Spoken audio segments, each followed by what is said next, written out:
Hi, Aura. Curvy Herbie. Let's check you out.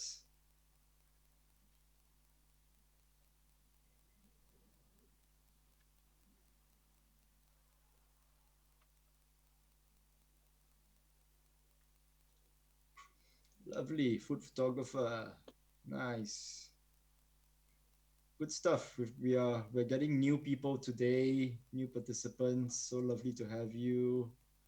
Do share your work. Huh? The point of today is not only just to listen and learn, but to get to know each other in this little community of ours, right? Um, we want to connect people, right? I think um, wherever we are, we always need help at some point, be it as a photographer, be it as a friend. You might need an assistant at some point. You got questions. Let's help each other along the way. So get to know each other on the chat. Say hello. Super.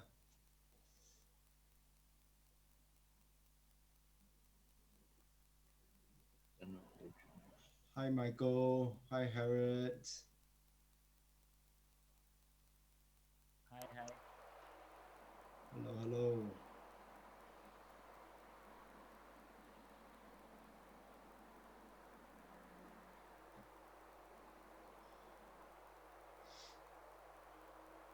Somebody's mic is going on.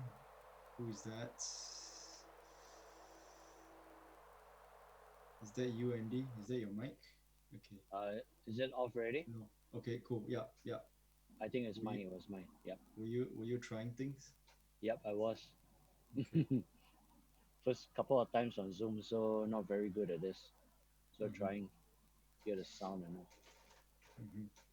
Okay, I go.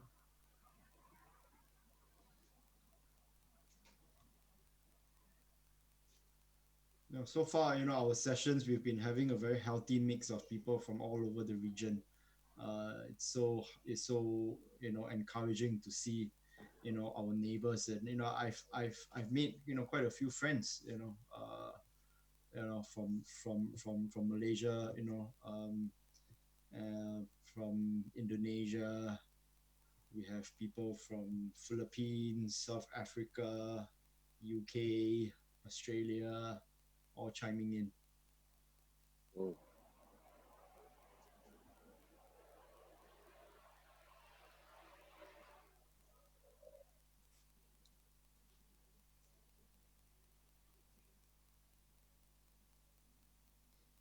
Hi, Michelle, media producer. Super.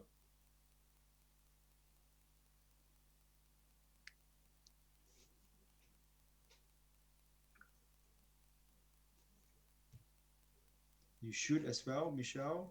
Do you do food photography other than producing?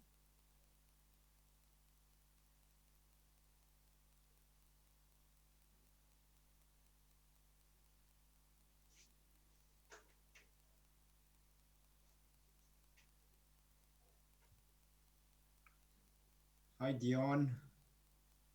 Good seeing you. Sabi, hi.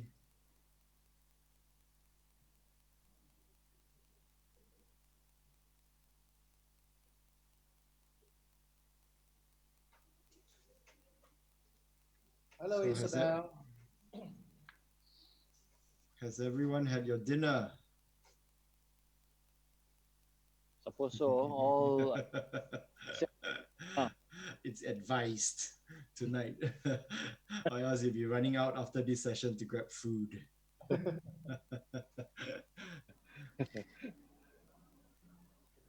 Hi, Benjamin. But actually, tonight we have three bald photographers. No, is Aaron Wong bald as well, or no? He got hair. Almost. Almost bald, But right? he's wearing a cap. Yeah. I have taken a glimpse before. Almost Yeah. there. Yeah. Your receding hairline not too far away. Yeah, I know. You know what I you mean? just have to chin up, Alex, and you're bald already. So much. Huh? What do you think I pull back so much? Yeah, man. Eh, when did you go bald, huh? Andy? Me? Oh, wow. Yeah, Long time already. I think at yeah, least yeah, yeah. 17 years. Okay, wow, awesome. It's one of the best decisions I've ever made. Man, we don't have to worry about hairdressers, man. Yeah, I mean, hairdressing aside, it's the traveling. When you travel and you have long flights and you sleep, right, and then you wake up with that, sleeping flattened hair, on long flights, you Nobody know. whether we are sleeping or not. Yeah, and now with a bald head, it's so easy. You can sleep any way you want, and then you just walk off the plane. Tomorrow you'll see a lot of people shaving their head. It makes you a better photographer. Yeah, more streamlined, more aerodynamic. One less thing to worry about. Hi, Pak Warren.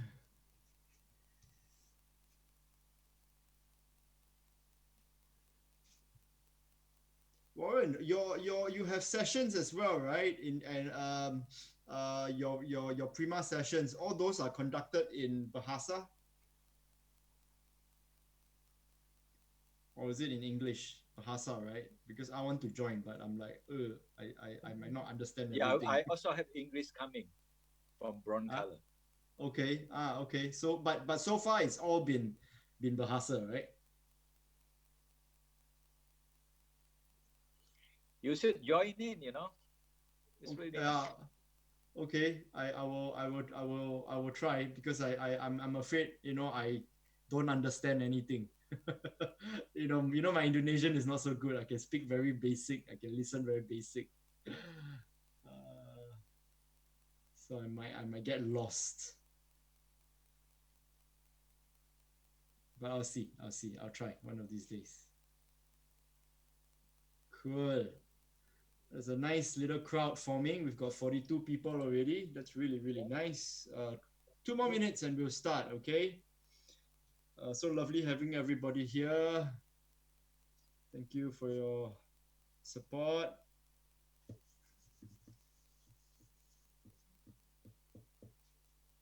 So tonight's a bit of a different night. We are, we try to tackle different genres of photography, every other week. Tonight, obviously, it's about food, and I think food photography requires a certain kind of photographer. I myself have done food photography when I was starting out to survive, um, and doing still life and all. And it takes a particular character that that has an eye for detail, that has a lot of patience. I think that's perhaps key. And obviously a very clean aesthetic. You've got to be so precise in placing, you know, uh, positionings of the fork, of the towel, and so on and so forth in relation to the plate, choices of backgrounds, and I think all these things, you know, separates the boys from the men, or the girls from the women in terms of of what makes a good photographer. So it's an interesting craft. It takes a lot of effort to be really good at food photography.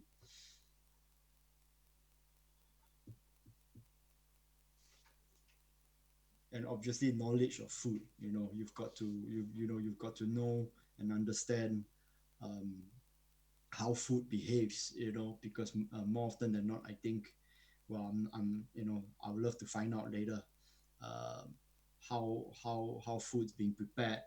Oh yeah, and we're gonna have a master chef coming in, Aaron Wong, who's also a photographer. I think now he's more of a chef than a photographer. He's coming in at 9:30. He has something on, so he'll join us an hour from now. But we're going to have a very interesting dynamic. Okay, I think we can start. Hi everybody. Thanks for joining us this lovely evening. Tonight, I'm very honored to have two of my peers, Alex Au and Andy Wong, um, as my guests, and later in about an hour, Aaron is going to join in, MasterChef and also a photographer. Um, what can I say about these photographers? Firstly, we are, I was just talking to them a little while ago. Coincidentally, right?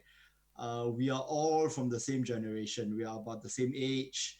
We rise, we rise up together. We are all been doing photography for almost 30 years, 20 over 30 years. Very similar path in terms of how we came up in this industry. So I've been seeing how each of them have came up, and matured in their craft. And I'm really proud to be standing beside them as professional photographers from Singapore. um, they have we are all lifers. I think firstly, we have been at it for the longest time, and we are still at it, and we are doing this for life. There's nothing else.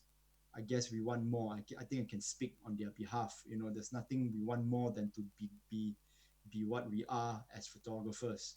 And the passion shines through in the work that they do, in their in the in their character, in their ability to translate the visions of the creatives, the chefs, and so on and so forth. So, okay, without further ado, let me introduce to you Andy. Right. Um, Before I go there, let me share my screen. Andy, where are you, Andy? Say hi before I share screen. Andy, Yep. Can you Andy, hear me? Yep. yes. Yes. Okay. Yep. Okay. Great. Hi, everybody. How you Okay, guys doing? that's lovely, lovely. How are you Hi. doing? I'm yeah. Lovely. Just I think you're sorted with your glass of wine, I see. nice and comfortable. So tonight we hope Lovely, just chill. Yeah. lovely, lovely. And then Alex, Yo, brother, how you doing, man? tired, but it's okay. I'm good. Yeah. Cool, Yeah. lovely. All right. Let me very quickly share the screen, and introduce Aaron. I mean, Andy. There's Aaron, Andy, Alex, all the triple A's. What the fuck? It's gonna be a tough night tonight. Where are all the A's? Okay, What the fuck? Okay. Um, Andy, let's start off with telling us a little bit about yourself. While that happens, I'm gonna share screen and present your work, and take people through a little. Sure. Sure. Sure. Okay. Um. Start now. Do I start? Yes, please. Yes, please. go ahead, bro. Okay. Great. All right. It all started. I think way like 30 years back. Where I started doing fashion photography. Um, of course, fashion was something that most photographers usually will start with, especially like portraiture, shooting people, because they are really within reach, your family members, your girlfriends, your parents, and all. So from that transition, I did like a good 10 years in between, and I did advertising photography. Um, but I found a niche that I really, really love, and that is actually food photography. I didn't realize that, but through the years of doing it and shooting it, and wow, my love for it just grew, and I literally just stopped shooting, yeah, doing fashion. So I just do food and I do interior photography. So to this day, I think I've been doing this for the rest of my life. Food is something that is so natural to me. I like to eat, but then again, it is something uh, when you look at it, how do you want to present it? How do you want to, make the best out of it? How do you want? Mainly is how do you shoot it so that when people see it, they feel like eating it. That is the hardest part to actually translate. Yeah. So a lot of my works right now, currently I'm shooting a lot for Ben and Jerry's and Magnum for Southeast Asia and worldwide. Um, that is actually a transition from where it was until today. Um, that I'm actually doing this project for Unilever and ice cream, which is really very very tough. But well, you know, a lot of things that are always tough, but when we put ourselves to it, we actually try and actually move forward. Actually, we can actually do it. Yeah, but Lovely. um, yeah, a lot of times we doubt ourselves. Really, I do. Even the confidence and all. Yeah. So these are all the people pictures and all. Hmm. But mostly, what I really love is actually food and interior photography. That's that's my really first love. I do a lot of product shoots for watches. Yeah. So You're a yeah, bit of great. a you're a bit of a watch nut as well, right? I'm actually a big watch nut. Actually, the first opportunity when I had was when I shot with Waco for Revolution when they started the first copy. Hmm. So for 3 years Hmm. we've been going to Switzerland, Basel, and all to shoot watches and all. And all this is because we actually love watches, but we don't make a lot of money out of it. Yeah. Hmm. So Hmm. I guess watches is like cameras, a lot of little, the fine art, the handcrafted stuff. Yeah. Yeah. So these are my interior shots. Shoot a lot for What hotel. what percentage of your business now is food, and what percentage is interior? I would say a good 50-50 because Okay. anytime we do a hotel shoot, uh, because we can do food and interior, we Hmm. usually hold the account for the hotel for quite a fair bit of time. Like for Okay. Google Park Hotel, I've been shooting for them for what a good 20 years already for Google Park, and Lovely. yeah, Shangri-La for a good 18 years. So um, because of the way we can do it, yeah, this are all Hmm. not just part and Hmm. parcel of work. But yeah, Hmm. Hmm. yeah, but because we can do food and interior, so a lot of hotels that we go to, uh, they're quite happy to have us take on both their food and interior, because most food photographers don't shoot interior photography, don't do not shoot interior, yeah, and So interior photographers. it's a very complementary skill. Yeah, I mean, skill set. Yes, it is. And because I do back then when we started out with fashion, I can Mm. also shoot their portraiture for their CEOs, their GMs and all. So those are smaller scale, but at least this photographer can handle the a good portion of their work Hmm. without Hmm. having to call like 3, 4 different photographers. Yeah. Hmm. And was this a very strategic thing that you strategized in terms of your business approach, moving, evolving, after 20 over years in the industry? I think along the way, slowly but surely, I did, but Hmm. I didn't really think of it. I just really Hmm. enjoy furnitures, interior, food. So basically, it's a whole lifestyle. It all started out with when I shot for resorts, a lot of Hmm. resorts back then. Hmm. Yeah. Hmm. So I guess by looking at the lifestyle, Hmm. it sort of led to all this, Mm. right? So like Mm. like right now, when a resort uh, does photography, they Hmm. will encompass food, lifestyle, the feel of the place, and all.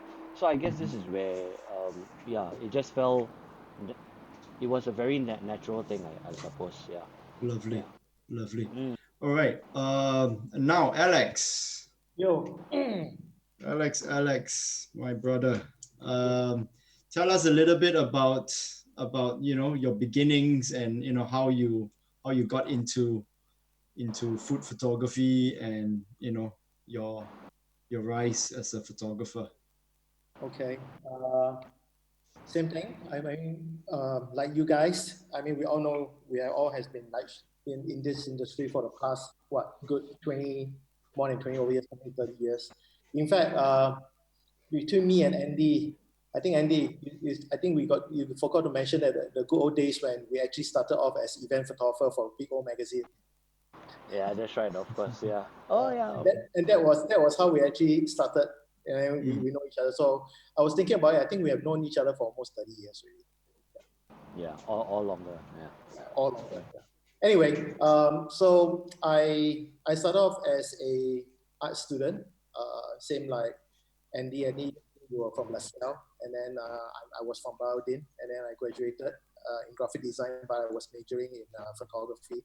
And then after that, I was having a short period of time, not really that short, like a couple of years in shooting gallery, assisting, which I have mentioned previously in my assistant session that we have done, I think 1 week ago, 2 weeks ago. So from there, I decided to take the plunge. I started my own photography business back when I was calling it by the name of Wizards of Light. And then after that, I had a good run. I did almost like everything because it was hard to start the business. So one of the easiest way to start the business at that point of time was to do jobs that actually get good fast cash money. And I think bridal was one of the area that was good money. So I did a good 6-7 years of bridal, and then after that, then I transitioned and I moved on to do commercial and advertising. And throughout my whole entire advertising work years, I dabble in everything. I do products, I do people, I do fashion, I do food.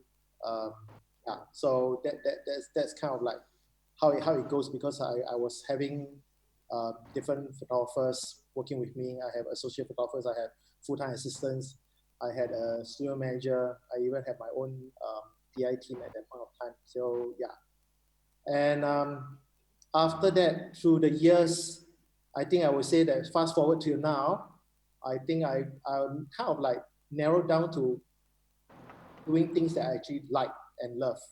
So if I were to do a people shot, or I were to do anything that is related to people, I will actually be more of like selecting and deciding what I want to do, rather than back in the days when it was more of like doing it for agencies or design firms where they will actually push you and give you the brief and you just shoot whatever they want and kind of thing.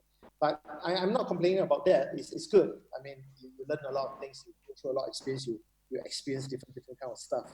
But I would say that right now, uh, at this point of time, work is a little bit different for me right now, because I kind of like decided that what are the particular areas that I love to do and I would want to concentrate and focus on.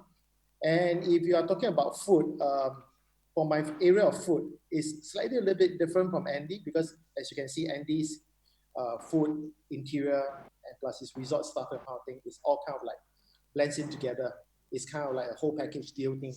As for me, my food stuff is more of like people that I know, or it could be restaurants or even friends. I have friends who are in F&B business. I have food establishment which I frequent a lot, and eventually I kind of like approach them, and then we got work done. So for those samples that you're seeing, these are actually some of the clients, and some are actually friends, businesses that are actually doing in terms of area of food. The other area would be also that I'm actually doing was during a time when I was contributing for stock images. So I was creating a lot of food images also for Pixar, which is one of our also one of our partners with Raw, and also one of our own local startup. They are like an online company that actually sell images, and I was doing my curation and was part of the company for a while before I actually left and started to be back on my own again. Yeah. But if I were to want to share that actually how I actually started food photography, I would say that I think Andy will agree with me. I think we were at a point of time we were all analog shooters, and we were all shooting film, and SPH, especially for Women's Weekly magazine, they actually farm out a lot of their editorial work out there. So I think Andy did a good chunk of work, and I also did quite a good chunk of work for SPH Women's Weekly. I mean, they were actually known as ACP magazines in the past before they were bought over by SPH in the year 2011.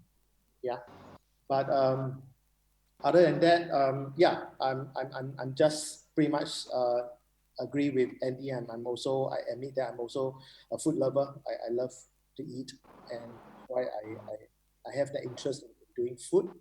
And my approach to food, as you can see from my slides and all that, is kind of like my own interpretation. Sometimes it's based on what the client needs, but a lot of times it's like I'm like what Andy said. We are supposed to make the food look beautiful and interesting and delicious, so that when the viewers or whoever the audience sees it, they will say, "Oh my God, that is damn awesome." I mean, it looks that good, then it should be taste that good. But then yet again, like I said tonight, we will debunk some of the myth and the truth, and we will keep that later on when during our discussion, and we also want to hear a little bit from what our Master Chef Aaron has to say also in terms of his perspective and direction about food photography too. Yeah. That's right. Aaron will join us Yeah. in a bit, in about half an hour or so. So, in the meantime, if any of you have any questions for them, please, put it down in the chat so that we can cue you in for the Q and A. In the meantime, I think let's talk a little bit more about each individual's photographer approach to food photography. All right. Um, um, Andy, Yes, sir. talk to me about how you the typical approach to a food photography job, from start to finish. Let's talk a little bit about your approach in terms of when you get a brief from a client, what are the things that goes through your head. How do you conceptualize it, and then moving on into the shoot proper. Do you do the styling? Do you have a food stylist? The props, etc. Because I believe food photography, one has to have quite an immense library of props, right? I mean, the wooden panels, the slates, the plates, the fork, the knife, the cloth. All these contributes to the aesthetic of the picture, and I think there's a very high amount of taste and style sensibility to make an image look good. I mean, take your pictures for example. I mean, looking at all these dark images, and I'm very drawn to the fact that it's very, very soothing in a way. You can see it, but you can't see it. I think I would love for you to maybe elaborate a little on this Black series as a mention, and then how you deliver in terms of post processing and so on and so forth. Yeah. Okay, great. Okay, let's start with this Black series. How Mm. it all started was I actually ran a studio for a good 22 years at the Henderson. Um, so when I left the studio and left everything behind, okay, I mean, I'll try to keep this short. And what happened was that we were doing a lot of food photography, but it was always the same old thing, you know. A client gives you a brief, you try to make the best out of it, you try to do to please them and all. So in 2018, when I left my studio, basically I'm working at a co-sharing space right now. I hooked up with a food stylist, um, which actually that really set off a whole new mindset and mind frame for all my works, for what you see now, which led to this Black series. There was an Indigo series, which I held an exhibition for it. There's an all white series. So what happened was that this whole set of pictures, all this what you see now, is actually what I would say in a new side of me. It's like almost a good 2.5 years. And this is all, I changed the way of working and I changed the way of my styling, the way I look at light and all. Back then, I used to try to complicate things. I used to put a lot of stuff and all. So these days, I try to simplify my work. So when a client gives me a brief, uh, can you do this? Is if they know me for a long time, they will say, "Oh, would you want to try the way you are doing it right now?" But back then was very different. Before I had the exhibition, before I started all over again, they will say, "Oh, can you do this?" They will show me visuals of what they want and all. Which actually, for a lot of photographers, we would, at the end of the day, like to do what we want to do because that is what we want to achieve. The way, the style, and all, the, and not just follow a picture and try to replicate. So I would say these days when a client gives me a brief, I will look at it. I will try to see how I can, um, generate a whole set of image to actually suit what they actually are looking at, rather than giving me images and say, "Oh, can you follow this?" So I would always do a lot of experimentation with light, but my lighting is seriously very simple. I keep it as simple as possible. If not for daylight, it's just either a one source or two, at the most two sources, maximum. But most of the time, just one. And I'll take it through. I will study the light. I'll go down to the location, see the place, where the light is, the window, setup, and how we can take this through. A lot of times, like this whole set was done for Fairmont in 2019, their whole mooncake series. It was based on my artwork, and they say, could you do a series of your artwork for this particular mooncake? And they set up a website specially for this. So that was really an honor, to know that I've done the right thing and actually move forward towards this, the way of working. And so, like I said, I I will take this through, I will see it, and I will go back and I will think about it. I have a lot of sleepless nights sometimes. Even up to today, 20 odd years, I still go to the shoot the day before, having sleepless night thinking, can I do it? Can I not do it? How am I going to do it? Hopefully the light will be good. If I'm using natural light, if not, what can I use to do to replicate and all? A lot of fears, a lot of insecurities. I guess I'm just a human being like everybody else. Same, right? We Yep. get this, but It because we are so happens. passionate, yeah, we are so passionate. Yep. Every Yep. time, even after 26, 30 years, I still get Yes. sleep. I Totally. It still, happens. The best of us. um, oh shit, tomorrow I'm gonna do my best. So every morning when I wake up before my shoot, I will always tell myself, I'm gonna do my best shoot that I can do today for my end, you know. Yep. Uh, And so I this, just I want to think stop Andy, it and say hi. that's hey Aaron. Aaron is And in. many, and Hello, many, hello. You made sorry, it. sorry for being late, man. Hope you guys are having fun, huh? Of course, of course. Everyone, say hello to Aaron, our resident All master chef right. slash photographer. I think you I, are more chef than photographer now, are you? I'm still very much a photographer in case it's just what pays the bills, huh? Okay.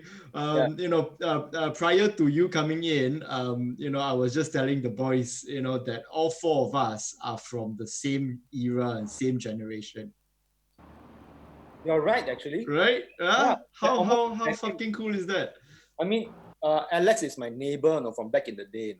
And I had over over at Kaki Bukit. His visa was like the next door. Like, every time I open window, throw stone at him. Yeah. Yeah, So so coincidentally, we all pretty much grew up together in this industry. We've okay. seen each other grow, mature in our craft, and I Mm. think it's beautiful. I mean, such a beautiful thing to see all of us, and all of you guys, doing what you do after so many years and how you evolve. I mean, it's such a treat, having you guys. I must say thank you. Um, all right. So going back to Andy, can you carry on, please? Tell us a little Already bit married. about Yeah. your process itself. Shit, I forgot about it. Okay, Well, anyway. you were saying about your you having fears even until today after being in this industry for so long.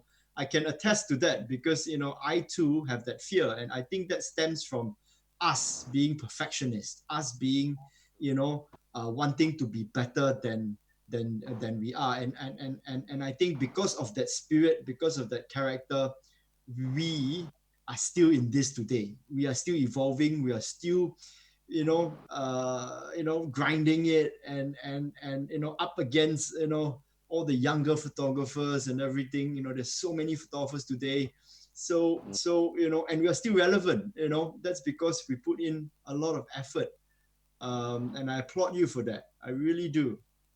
Thank you, thank you. Yeah. Same likewise for your work too. Yeah. Yep. Okay. Carry on, Okay. Aaron. Andy. Today a lot of A's. All the three A's.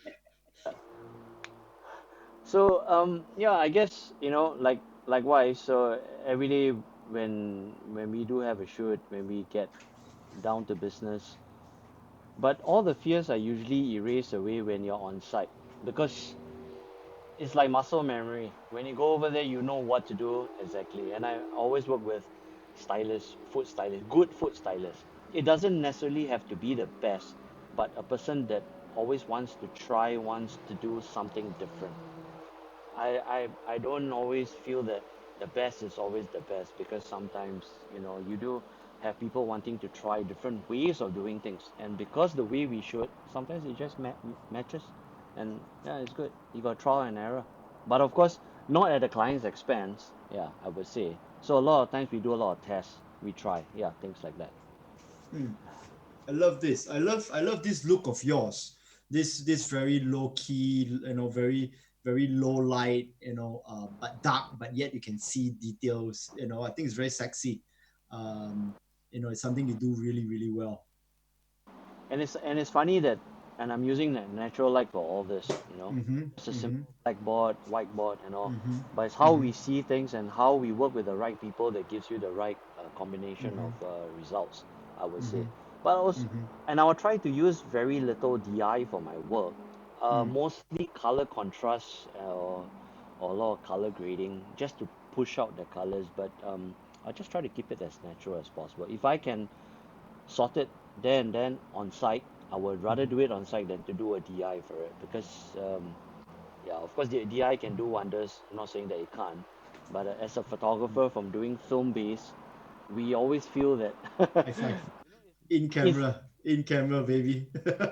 All of us, four of All us, have all been in camera boys, right? it I think that is something a lot of young photographers don't do, and that whole thought of doing things in camera is slowly disappearing. I think we need to bring back that that approach. We need to educate and teach the younger photographers to do things in camera because you can do so much more later in post. yeah, I true, think we need to true, spearhead that movement a lot more. true, yeah. So Yeah. yeah, so at the end of it is sitting back, you know, checking out the images and being true to yourself, what you really like and what you don't like, because a lot of times we try to please our clients a lot, but Mm-hmm. at the same time we also try to give up a lot of ourselves to compromise. So these Mm-hmm. days we try to push for what we think is good, and if the Mm-hmm. client likes it, oh wow, that's fantastic because they are really buying into our idea. Yeah, Awesome. Awesome. just that's it. Lovely. Simple. Okay. Okay. Um, Aaron, Yo, brother, how you doing, man? Have easy you man. had your dinner? Yes, I had strange Yeah. times. Yeah, strange times. I'll be very honest. I did a shoot recently, um, Okay. with a beer company. Not to say Okay. much. Okay. Uh, but interestingly, they actually created this whole Zoom call shoot. So Mm-hmm. they sent me a whole bunch of iPhones, and I was Mm-hmm. actually cooking, and we did an Uh-huh. entire shoot with creative directors and all that stuff, all on calls on one Mm, phone each. mm, And then we had 6 phones rigged up in my house. We actually did a shoot as though everybody was in my kitchen. So Shit, awesome. what an experience, bro. Well done. Kudos for coming up with that you, idea. you had to be a photographer for 6 phones. Yeah. So they DOP. yeah, they sent me the rig. The clamp. I said, oh, don't worry, I have all that shit. And then they gave me tripods and all that. So don't worry, I have all that at home. So I picked up the entire kitchen with 6 cameras, top shots, side shots, slow motion. And then we did like 2 takes, like the real cook, like, beginning to the end. So that's wow. Okay, awesome. We'd love to hear a little bit more about that in a while. Tell you about it. Yeah. It's a crazy thing. Awesome. Before we go further, would you mind telling, our community here a little bit about yourself and, beginnings and so on and so forth. And you've got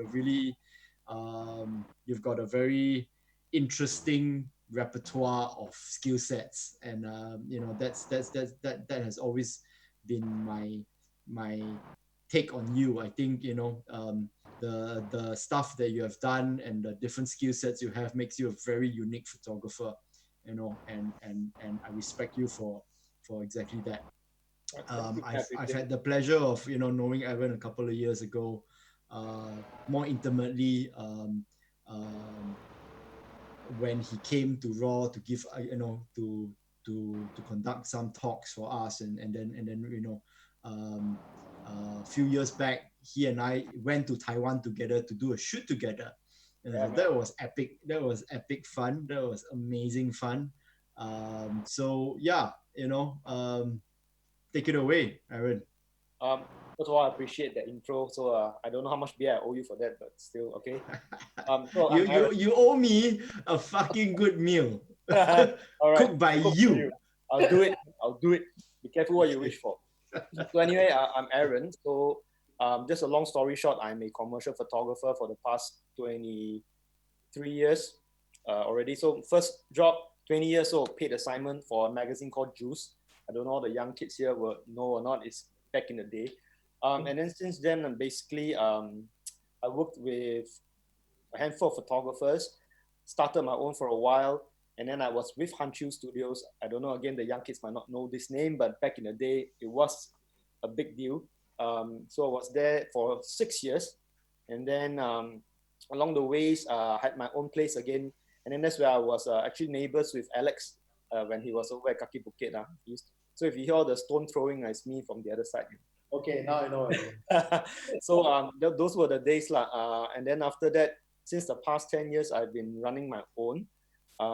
Like Jeff said, I also do a lot of other stuff in terms of photography. I do underwater stuff, which I am quite recognized for internationally for that. But of course, as a commercial photographer in Singapore, it really helps that you know a bit of everything, right? So I kind of, food photography is one of them, especially during the Hanchu days, because we did stuff like McDonald's, and then slowly it went into all the menus for hotels, menus for restaurants, and all that stuff. So that's where I got introduced to this whole food photography thing. So whether we like it or not, back in the day, we need to know a bit of everything, and that's how I got interested in it.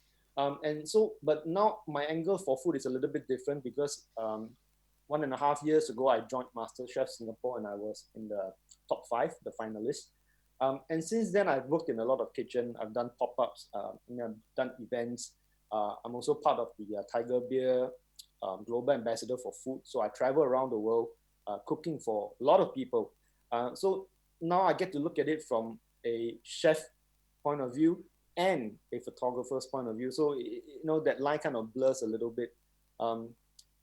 As you can see now, there's some of my editorial days, fashion days. Wow, very paiseh like Jeff looking, I think. I'm sharing the work you do. Yeah, so this website is painfully old, I agree. I'm sorry. I didn't want to say. Yeah. Who used Flash? Yeah, I know, right? because the last time I actually went to anybody to show a portfolio, it's almost 10 years ago. It has come to a stage where all the clients have been with you for such a long time. They just picture, hey, bro, hey, idiot, got job or not? Got do, it's like that. It's no longer, would you like to see my... No lah. Busy photographer don't care about website. Right? They got work and they don't need website. Right? Yeah. And then I'm just so busy with all those stuff before this whole shit happened, right? So the food thing has been very fun for me. So now not only do I shoot it, I obviously cook my own stuff and I obviously style my own stuff. And then because of that, it has forced me to really study this whole food photography and the trend and what people like these days, especially with social media or the Instagram worthy pictures, so to speak. And I try to, this is one of those, and I do this for fun actually. Recently, and I have been doing a lot of what you call this cookbooks that I, especially before this stay home cooking and all that. So that's the stuff I've been doing a lot now. Aaron, are these images that you sent me food that you prepared and cooked as well? Okay. This actually I said this one you're looking at right now, almost 90% of it is all done by me. There's only a few old. This is done by me. Only a few of the older shots I deliberately gave them to you just to give you, an example of how we used to do food back in the day, right? Yeah. And then like this one. This is definitely old. This is for a client. The previous one, the risotto. This one is by me. This one is for a client. So you can see that very old. I don't know. Almost too perfect. Yeah, I mean, but it still looks timeless and classic to me. I like it. It has moved a lot from back in the day. I mean, this is definitely old. You can tell. Yeah. So the new stuff are more rustic, more raw. I think what the trend is happening now is they're making food very real, right? Prior to that, back in the I would say mid 2000, late 90s, those era, it's always those think Jack's Place. It's very warm, very English, warm light coming in. Everything is very perfect. Every bounce is very purposeful. You have a steak, a tenderloin on a hot plate that is the shape of a cow, and then you have a bloody potato in a foil cut with a cross in it, and then there's some sour cream and some, bacon chips. Very classic, typical, warmish feeling, and it's very perfect. There's nothing wrong with it. It's technically superior. But as I study some of the food photography these days, I just realized that things are getting more rustic. People have gone to a point of being so sophisticated to a point they just take a step backward, and now the more raw, the more real, the better kind of stuff. It's think very Jimmy Oliver. I'm not talking about him as a chef. I'm talking about him as a stout celebrity, because he really packaged himself very well. And the way that he does this is just so perfect. And I think, that is the kind of work that they put in to make something look like no work has been done. You get what I'm trying to say? That's the difficult part. Yeah. There's a lot of work done to it, but it looks so, I don't give a damn. I just threw it on the table. But my friend, things don't just throw on the table, right? Everything is done until perfect. But it must look like somebody just threw it on the table and nobody gives a shit. So, acting like you don't give a shit actually takes a lot of shit. Lovely. Okay. Since we are on you, Aaron, I would pose the same question that Andy has answered. In a sense, I would love to know a little bit more about your typical approach to you shooting food. In a sense, how you conceptualize it. What are the considerations you put into in terms of props, in terms of the way you style the things? Do you work with the stylist or do the styling yourself, etc.? All right. I'm sorry, Andy, I didn't catch what you said just now because I came in very late. So I apologize if I'm repeating. No worries. Yeah, but I think most of you will agree, especially when it comes to food. Unfortunately, one first factor I would say is the styling is very important. Okay.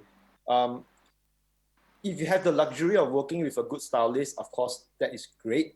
But if not, you must have a very good grasp of what food means. I feel this is the first approach. So obviously, for example, if this is a Chinese dish, you obviously want to have something very oriental. makes sense. If it's a Mediterranean looking thing, you want a enamel plate with a blue ring around it, or you want to have some lime, something colorful at the sides. So it really depends, and you need to know what you want to style.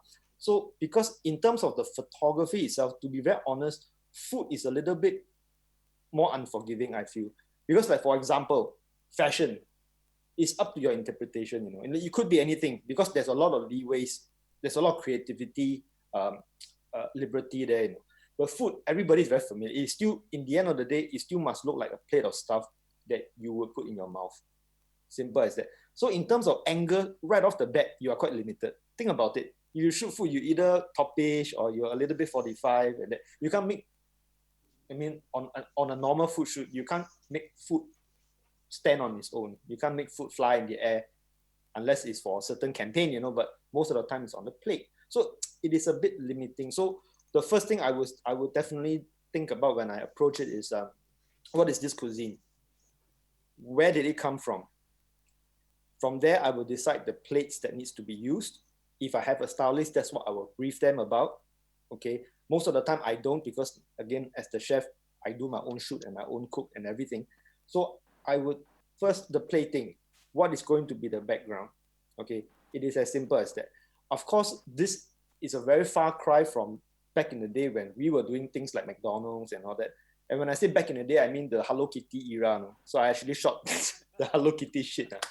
So those are, of course, different. Those are big clients. This is a big commercial job.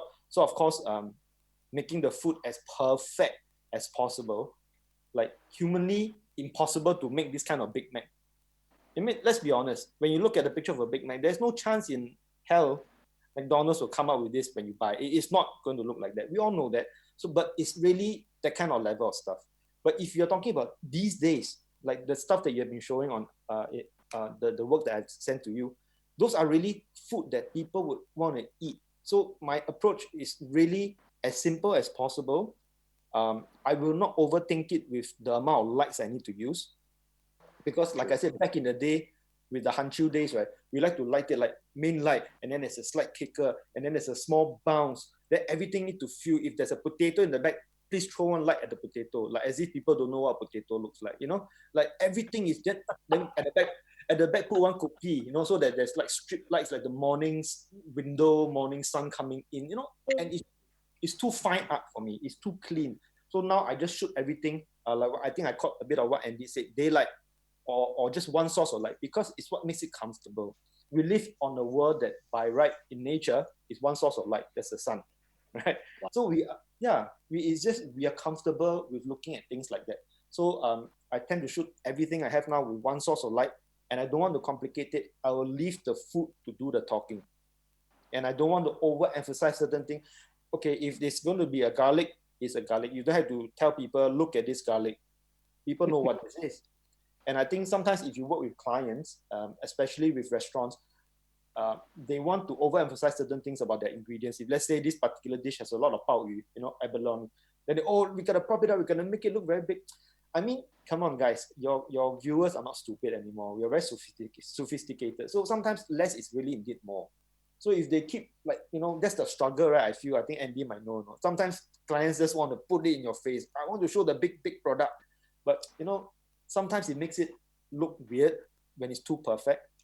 And so basically what I'm doing now is I just keep things as raw, as simple as possible. It will start with the cuisine, then you will go by the look of the plating, and then from then on I will play with colors.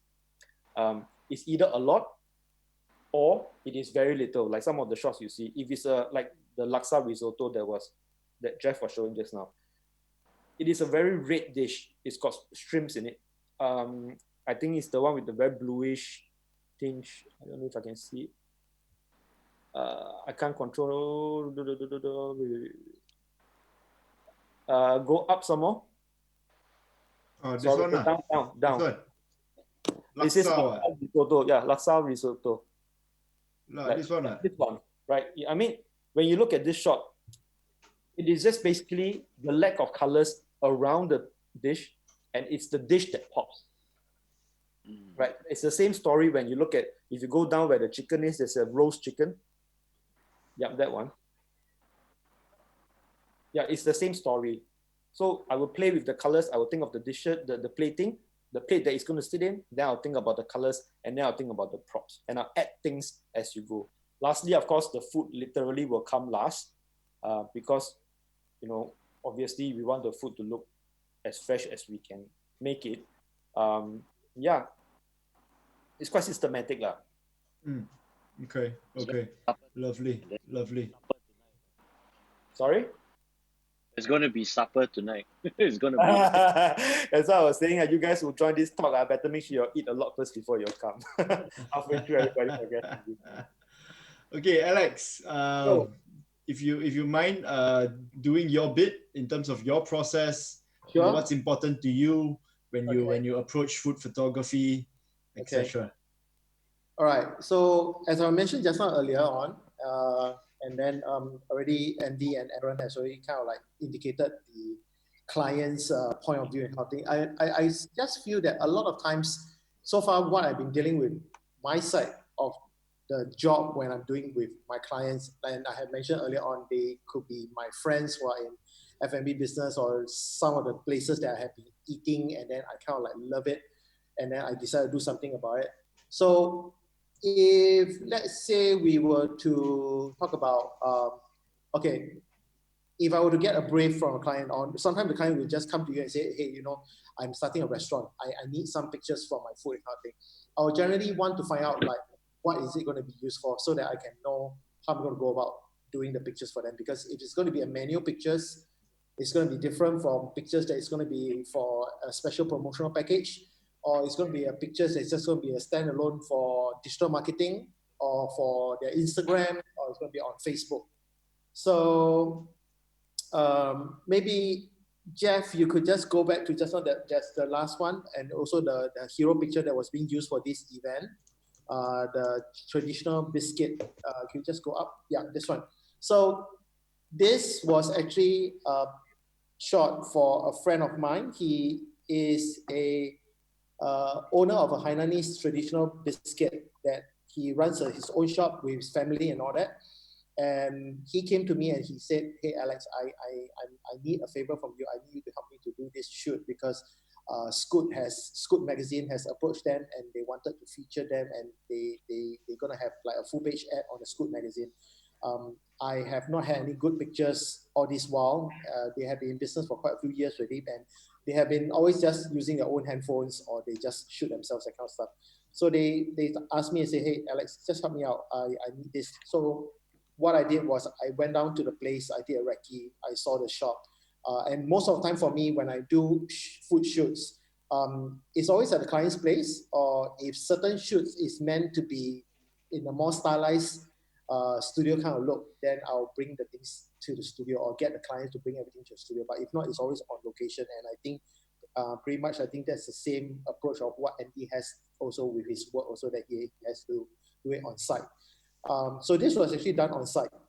I agree also with the rest of the guys we all here tonight. We keep it simple, especially we need to let the food speak for itself. So my approach for this one was just a simple 2 light setup. And then I kind of like prop it up. I needed to just show and have the element of that nostalgic, that very retro, because this is a very famous, I think if I'm not wrong, a Hainanese traditional biscuit that has been around for long history. So they are perhaps the only one place bakery left that they are doing this, the good old way of doing it in a traditional Hainanese way with a Hainanese recipe and things like that kind of stuff. So yeah, this is what I would like to emphasize, that you need to understand what your client is doing, what is he selling, or what is his food all about, and then you help them out by helping them to conceptualize and pushing it into your direction, your aesthetic wise and things like that. Further down, you will actually see a lot of pictures of the spices and all that kind of stuff. So those were actually more of my own fun things that I do. So what I did was one fine day, I just decided to go down to Mustafa and pick up a whole bunch of spices that I can find in Mustafa itself, from red chili to peppercorns to cloves to cinnamon sticks to whatever kind of thing, and just create a whole list of all kinds of spices pictures. Okay, and this actually was actually also a test shoot.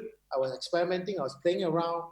I was also at the same time uh, creating these images for the previous company that I was working with, Pixel, and they needed some nice stock images of just for food and for spices and all that. So I kind of like did a thematic shoot with this and played around with spices. Yeah, and my some of the other pictures is right at the bottom. Jeff, if you could just help me Mm-hmm. out Mm-hmm. with the sushi one. Yeah. Mm-hmm. Sushi. Yeah, sushi. Yeah. I got sushi there. This one? But yes, from sushi one. Yeah, that's right. So from the sushi one all the way down the next few some of the sites down. Okay, this was actually for a friend of mine who runs a catering company, and coincidentally, the catering company was also one of the one that we approached last year when we had our Raw anniversary. They are actually Royal Catering. So they same thing. They came to me and they asked for help. That they wanted to beef up and spice up their catering. I mean, catering can be quite boring because it's always buffet, and then they just wanted to make their pictures look a little bit more nicer. So they say, hey, Alex, just come up with nice, beautiful pictures on that. So I decided to just give a take, my take to it, to kind of like uplift the whole looks of catering food. I mean, these are some of the familiar items, especially if you were to go down to the one that I shot of the mee siam, which actually was a top shot, and it's Lower, yeah. much lower down, yeah.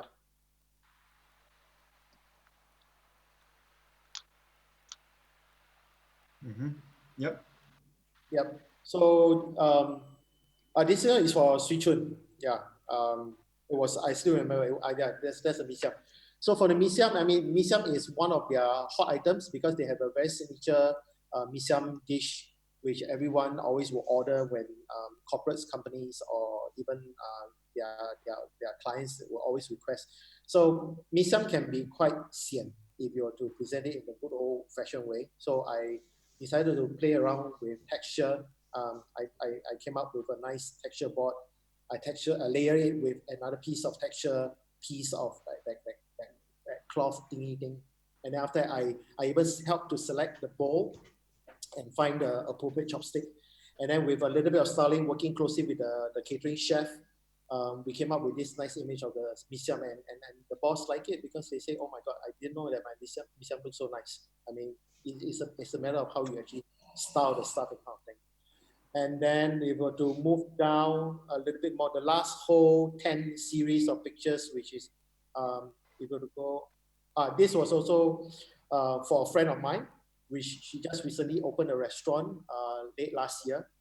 Um, it's a very oriental approach to the whole team of the whole restaurant. And in this case here, I did exactly like what Andy has mentioned previously. I was fortunate enough that not only that I just shoot the food pictures for them, I also managed to do the interior shoot for their restaurant too. So they are doing a series of Chinese fusion food in their menu. So this was actually images that I kind of like created for them and help them to just elevate because there was actually a kind of a sad story behind this because they actually spend money with other food photographers. They did it twice. They did one round. It was bad. My friend and the husband, both then the boss of the company, they was very upset, and they went for a second photographer. It still turned out shit, and then end up they came to me, and then they were happy with this. So they went to Andy, then after that Aaron, then after that you. No, I didn't want to drop names or everything, but it's definitely Andy and Aaron because no way. We don't go down that way. Yeah? So yeah. So one thing I think I would like to also highlight this thing is that sometimes clients need to understand that when they are choosing their photographers for their particular food job and stuff like that, they I think it's important that they should just do a little bit of background check to understand that what is the skill set or the capabilities of what the photographers can produce and not. Yeah, but you know, Alex, I think, you know, this has been going around for the last, you know, I would think at least the last 5 to 7 years. You know, there has been a lot of fly by night or hobbyist photographers who take on paid jobs, right? Paid gigs, you know, and more often than not are unprepared, you know, and clients, customers end up, you know, having to ditch the entire set of pictures and then to get another more professional photographer to come save their ass and so on and so forth. I've saved many, you know, Yeah. photographers, you know, you know, that agencies were forced to use because of certain influencers and so on and so forth. So you know, it's a very common thing. And you know, what I would love to share with the industry and community is this, you know, please, when you are charging for a shoot, do your due diligence, you know, be prepared, because the minute you take money and you give pictures, it is, you are a professional. So behave like one, right? Do your due diligence, do your research, you know, prep references and so on and so forth. And, you know, get the job done right. You know, don't just do it, you know, without a care in the world. Because, you know, as much as you have a day job and this is something you're doing for fun, you should aim to have that anxiety and that fear, like what, you know, Andy went through, myself go through, even after all these years. You know, we have that nervousness because we want to succeed, we want to prove ourselves, we want to do better at every single shoot. And I think, you know, you need to endeavor to have that kind of character as a photographer. Then I promise you, you will be in this industry for a long time. Yeah. And you'll be paid good bucks as well. I promise you that, right? Just look at Jeff. Yeah, right. Look at the rest of us. Oh no, we are all here. We're all the same. Okay. Lovely. Thanks, Alex. Yep. Thank you. Andy has something that he wants to share. Hang on very quickly. Oh, where is it? Let me go to my WhatsApp. This. Okay, cool. Yeah, Andy, tell us a little bit. I think this set of images I love so much. I think, you know, if you look at it across the screen, there's a certain look and feel about it. You know, the turquoise meets the green. It's so art directed and so pleasing. I love it. I Very love it so nice. much. Love Yeah. it. Thank you. Okay. But MasterChef gave seal, give his chop, you know, his Thumbs up, approval. So I love it. this was the period when in 2018 I switched out and I met this stylist, which is now my very good friend. She used to be a cordon bleu. She's a chef, but she's also a stylist inside Donna Hay, and she is a Brazilian. She moves about, and right now she's in Singapore. So my chance with her was through Singapore Women's Weekly magazine. We used to shoot. So one fine day, I called her out and said, "Why don't we just do a test together?" Because for me, I seldom do. I mean, I would like to, but sometimes I'm a little lazy. So first set of shoot, we start together, or rather she start. Not this set. After this, there will be a blue set. It's called the Indigo series. If you can move down after this, next. Another one. Some more. After this green series, there's this all blue series. Uh, sorry, Okay, this series. This was the very first set that gave birth to the whole, uh, the way I see things and how we can style our food and how, like what Aaron was saying, very natural, very simple. You know, I was so uncomfortable when there's a little thread sticking out. She said, Andy, just leave it. It's fine. Actually, it's true. You know, it's fine because something so simple, so clean, but and yet the way she does it is so haphazard, which from an advertising background or from a client based background, we cannot accept because everything has to be perfect, you know. a lot of things is like, oh, this is out of proportion. No, we leave it. We just do it. We keep on moving. So this whole series is Andy times Clara. So Clara is this uh, friend and stylist of mine. We did this whole series. This the off-white series, and previous was the indigo, and the one before the one you saw in green was Eat Your Greens. So this whole three three sets of work has spawned a lot of different way I look at lighting, simplicity, and sometimes don't be so anal about things. Try to get it right. Try to get the proportion right, rather than always thinking about technical, technical, technical. Yes, technical is good. Practice it in your own time. But when you do something like this, um, sometimes it helps to pay for a lot of things forward because the client will come to you and say, "Hey, this is a beautiful series. I want you to adapt this to the whole of my whole work." And yeah, so because of this set of work, 2.5 years back to today, I have really taken on a different life, and I work very light. I work very easy right now. I don't stress myself, but I do a lot of research. I do a lot of prep work, like what Jeff says. You do your prep work, you do your due diligence. When the time comes to shine, when the work is there, you will definitely be able to do it. Yeah. Mm. So this was my turnaround. Yeah. Mm. I love how you put yourself out there and you do test shoots and it's paying off. I think test shoots today more than ever is a must for photographers because I think we all need to show our personal eye because a lot of clients know and can tell that whatever we do for a job that is a commercial job, more often than not there are many layers of people that have their fingers poking into it, so much so Right. that the true Correct. essence of us, the photographer, doesn't shine so much. That's why the importance of personal work has to be done so that we can allow our sensibilities to be front and center, to present to that, and then it will definitely open more doors. Correct, Yes, right? exactly.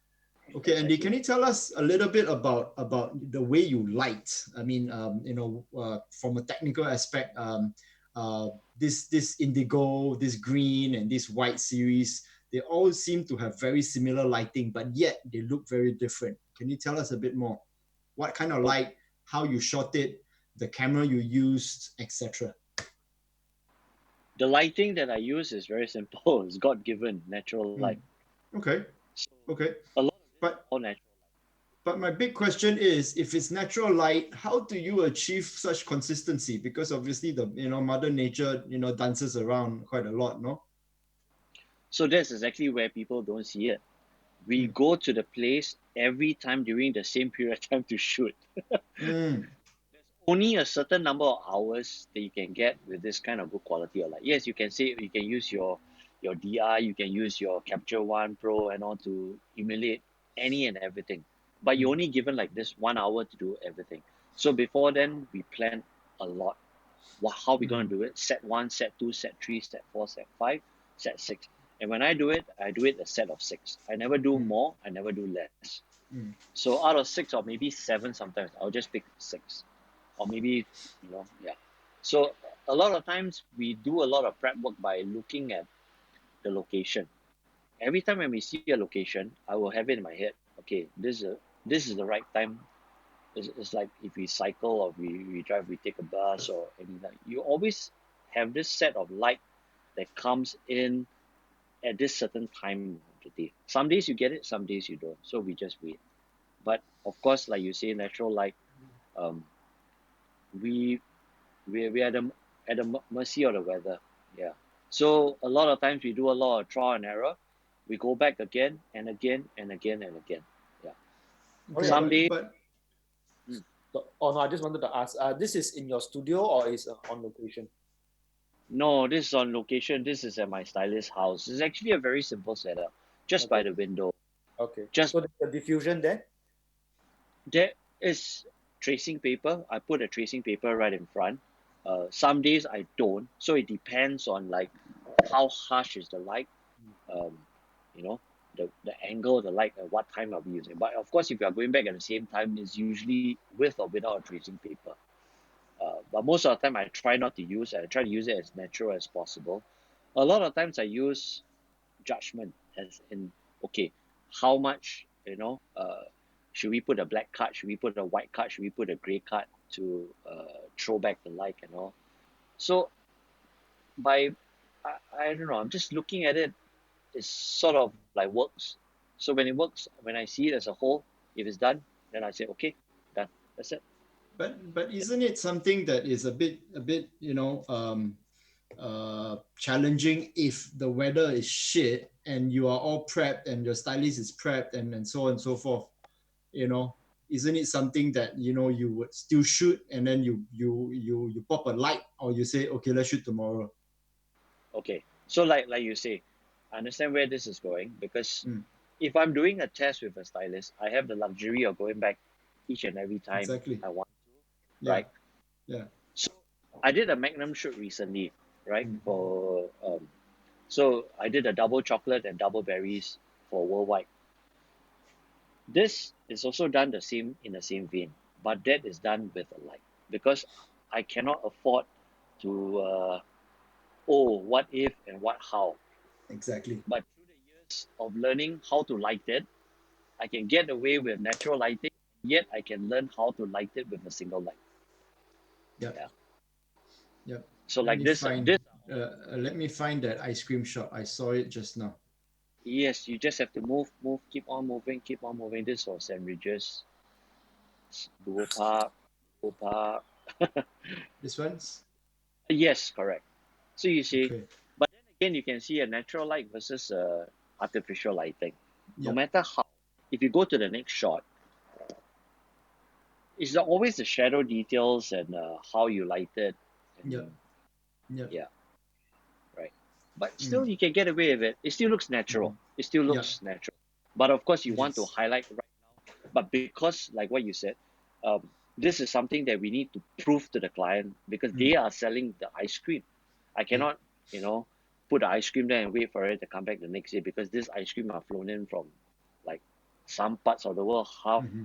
you know, 2 3 days to come in, and if this melts, and we got to get the little trimmings around it, the berries, I Mm, can't do that. So this would take into account the knowledge of lighting and learning through tests what you can and what you cannot do. mm-hmm. Yeah. Okay, Yeah. we've got this question from Janam, which I think is an appropriate time to ask you now. How do you control the reflection of soft boxes slash lights on plates? Hmm. Depending on angle, I would Mm, suppose. Anybody mm. want to take this, Aaron or Alex? Okay, Or just to be sure I understand the question, you're talking about the reflection of the soft boxes that are on the plates itself, right? Is that the question? Yeah, I would think, things like this, Aaron, you are this, for example, you see this reflection, Yeah, right? yeah. yeah, Yeah, I would think, yeah. that's This that's is the exactly, yeah. question. So exactly what Andy said is 100% spot on. Number one is the angle, the height of the camera. 45, the Yeah, 45-degree thing, yeah. right? So you will come to a point whereby you won't get a reflection if you don't want it. Like this particular shot is deliberately, I want this reflection in there. Okay. And I think it just brings the foot up.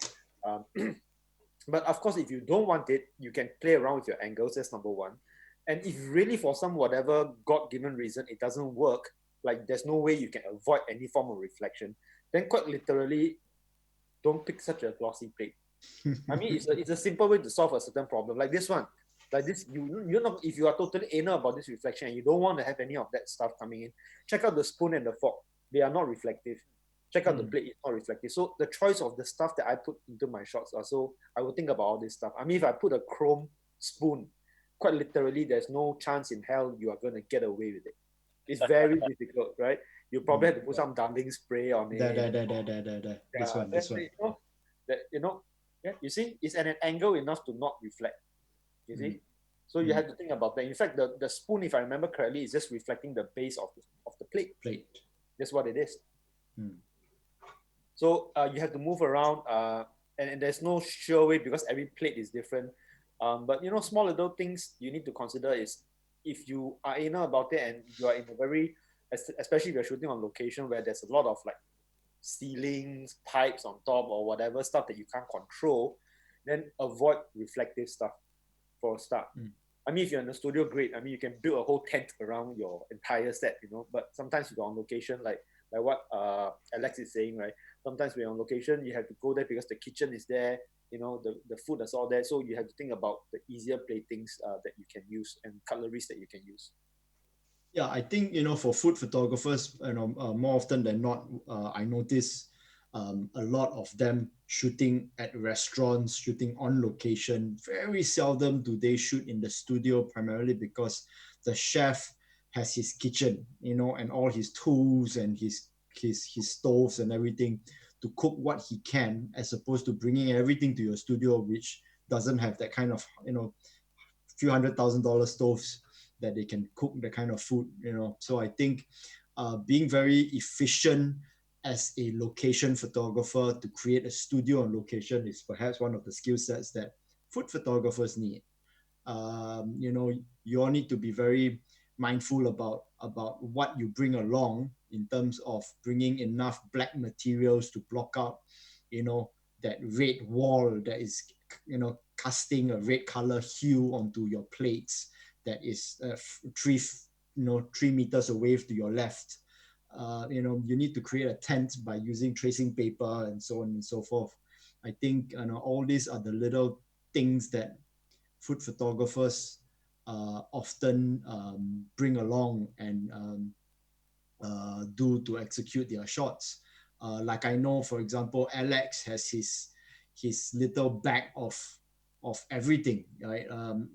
Maybe Alex, you care to share, these few bags that I see in the studio. One with all the little bits and pieces, and a big long flat one with all the boards and cards and everything. Would you mind telling us a little bit more about your? Okay, I guess this actually evolved more from my product photography side of it, that I kind of like so-called transfer it onto my food photography preparation. So knowing that a lot of times we have to go to location, so things that is without fail that I will definitely have is that I'll have a lot of black materials. Things it could be from cloths, big different materials, black materials cloth from different sizes to black cards. And for black cards, I have different sizes. It ranges from A1 all the way to A2, and as the size goes down to A3, A2, A4, and stuff like that. And what I do is that coming from art base, I actually went to buy a portfolio bag. And portfolio bags are cheap now. If you were to go to Art Friend now, I think because nowadays, back in the days when we were art students, we need to carry portfolio to put our portfolio stuff. Now everything has gone digital, but they're still selling portfolio bags at Art Friend. So I bought this portfolio bag, but instead of putting my works, I actually use that as a carrier for all my black cards, my white cards, my aluminum foils, my refractive boards, my white field cards. Everything is all in the bag. So it's easier for me that when I go to location, I just grab the bag and go.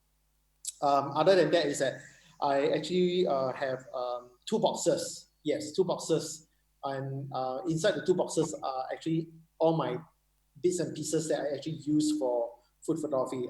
You have like cotton buds inside there. I have a set of different tweezers because you sometimes need those tweezers to pick up stuff, to put in stuff, because you just need to have that hard to reach area, and then tweezers are actually very useful in terms of that.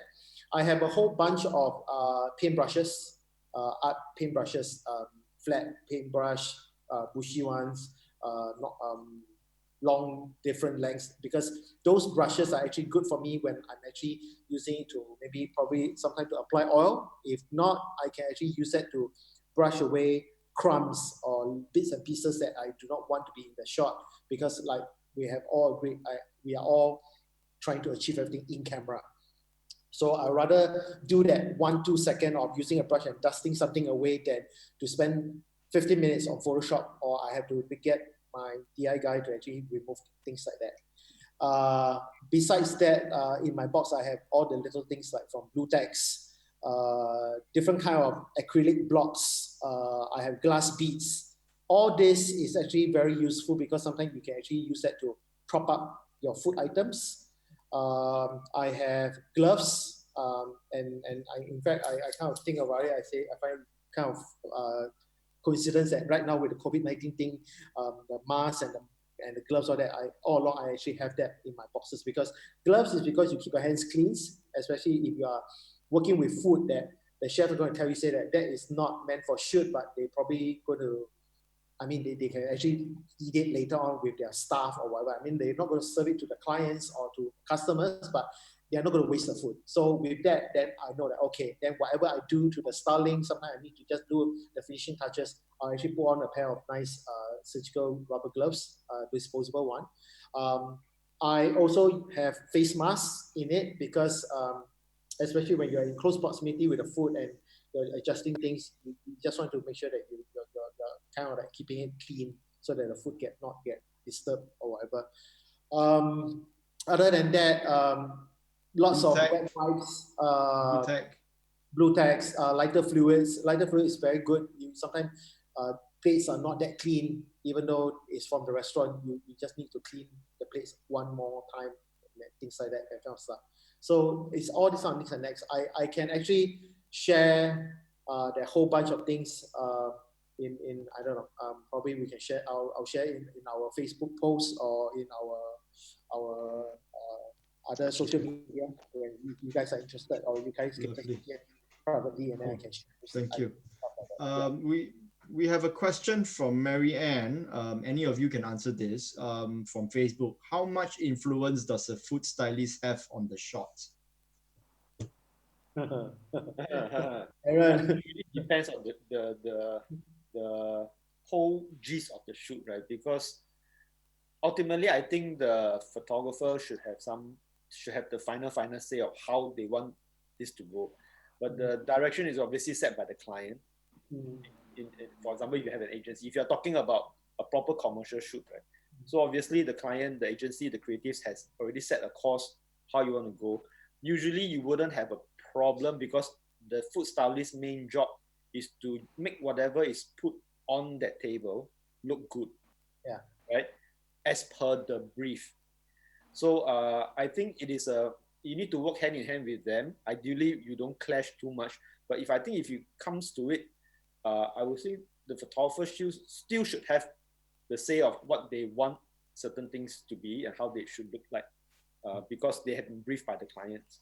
And in the end of the day, if it is a commercial shoot, then of course we need to please. It's just that balance of how much you please the client versus how much you put your input as well. But then if it's other shoots, like what Andy's saying is a collaboration thing, then of course all that is out of the window because you're all working together to make something nice, right? So everybody must benefit from it. So then of course you have to give more ear to your stylist because she also wants to achieve her creative ideas to come across. So it depends very much. I mean, not to mention sometimes there's chef in the picture, you know. Yeah. Sometimes during the shoot, the client, food stylist, then the actual chef at the back, alamak. Then the client, which is the restaurant, the restaurant itself, who is the actual client, will say, oh, no. So there is always this big tug of war happening. If you're talking about shoot, how much you want to put your input, how much you want to put your feet on it, versus how much you want to give to your agency, the creatives, and then the client who actually is creatively not very inclined sometimes, but they want to have their 2 cents worth, but you don't want to be rude. So it's a big balance. But generally, I would think the photographer still has the say. Yeah, but Aaron, let me challenge you on that. Let me say at the same time, right? I think it really depends on the photographer knowing themselves as well. You need to know what kind of photographer you are. If you are a photographer that knows how to arrange things and has that ability to make the cloth look good, and then positioning of a fork, and you have taste in doing this, then by all means take charge. But if the stylist has a better ability than you to put the tablecloth in a certain way, then I think you should take a step back and allow someone who has a better ability to do it. So I think end of the day, what I'm trying to say is know who you are as a photographer, what are your capabilities, and then delegate, all the various needs for the shoot, and then direct it, so to speak. It's not entirely always about the photographer as well. Can I say that? Yeah, definitely. Of course, I think that's a given now. Like if you want to be able to put your finger onto something, I mean, it could be food, it could be anything. Then of course you must, for lack of a better word, know your shit lah. So if you must be able to, you need to know what you want and how you can arrive there. Yeah. You can say, I don't like it. I don't know why I don't like it, but just fix it. You can't say that. Words we don't want to hear on the food shoot. Shit. Exactly. You need to know how to fix it. Don't keep giving problem without any solution. So of course, maybe because the line, like I said, it's a little bit blur for me because I'm also a chef. So I know how food's supposed to look like and certain tricks that you need. So, but fortunately for me so far, all those shoots that I've done, there has never been a point whereby the food stylist totally clash. But I think more often than not, it's always like a problem solving feeling, because it's like, this thing is not propping up, no. Then I said, why don't we just stick a piece of sponge underneath, Then the stylist is like, oh, that's a good idea. Then get one makeup sponge cut in the wedge, then shove it under that prawn to prop that prawn up.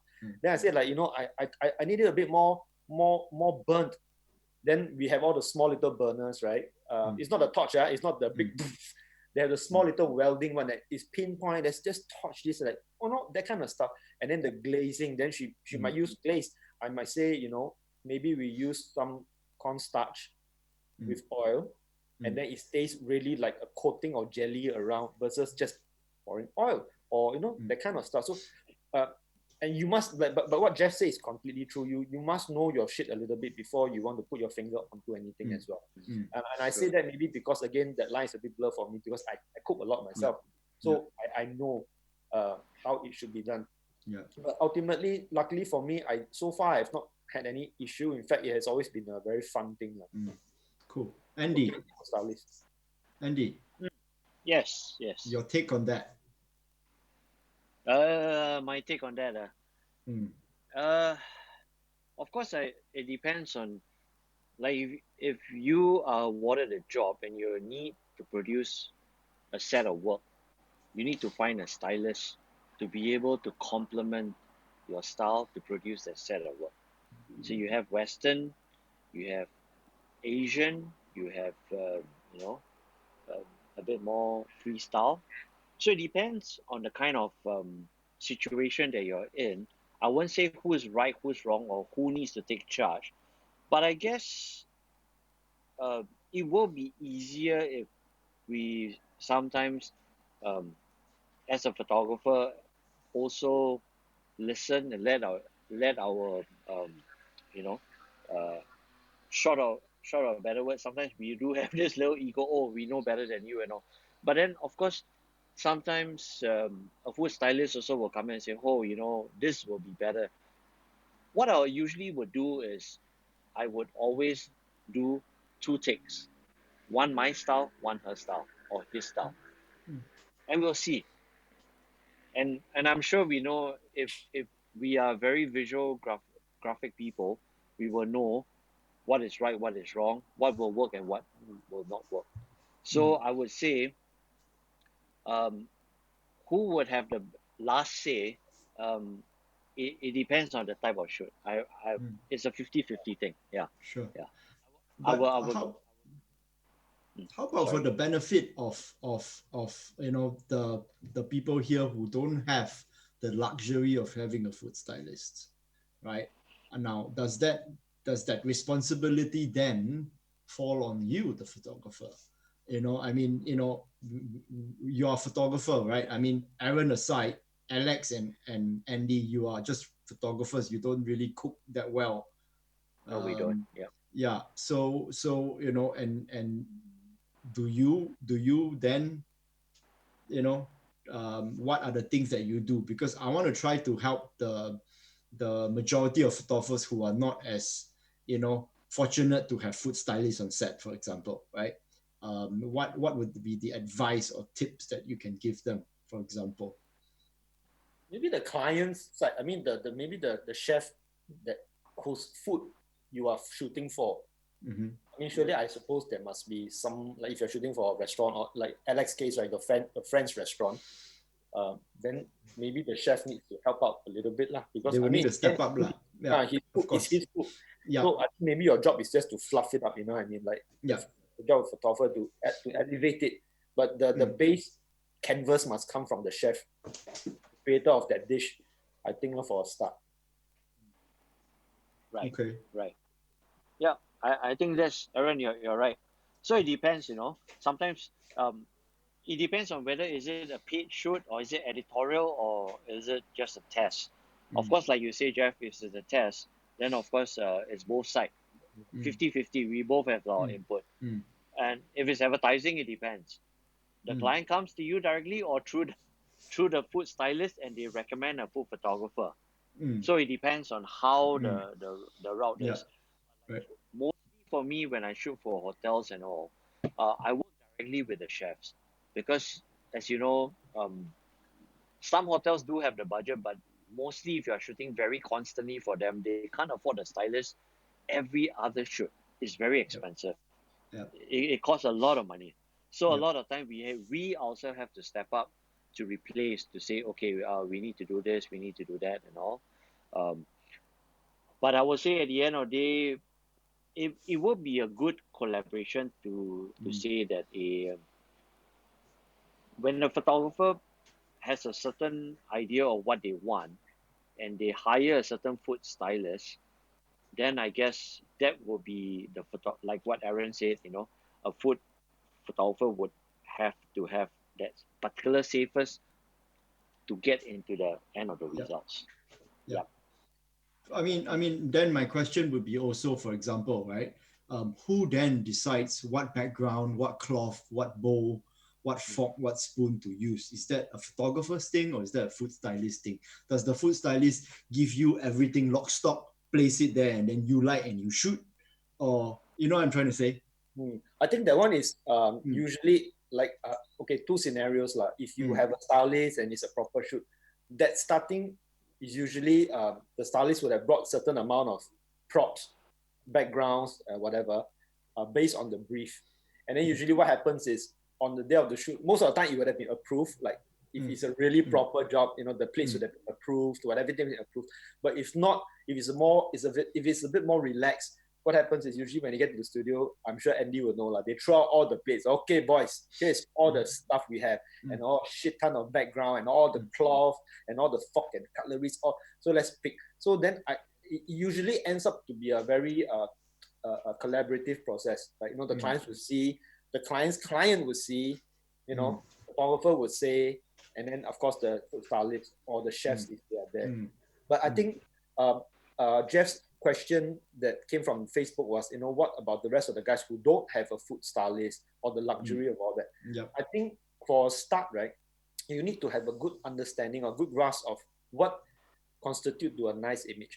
And I think the best way to do that, especially nowadays, with so many Instagram foodies out there, follow a few of those really good ones.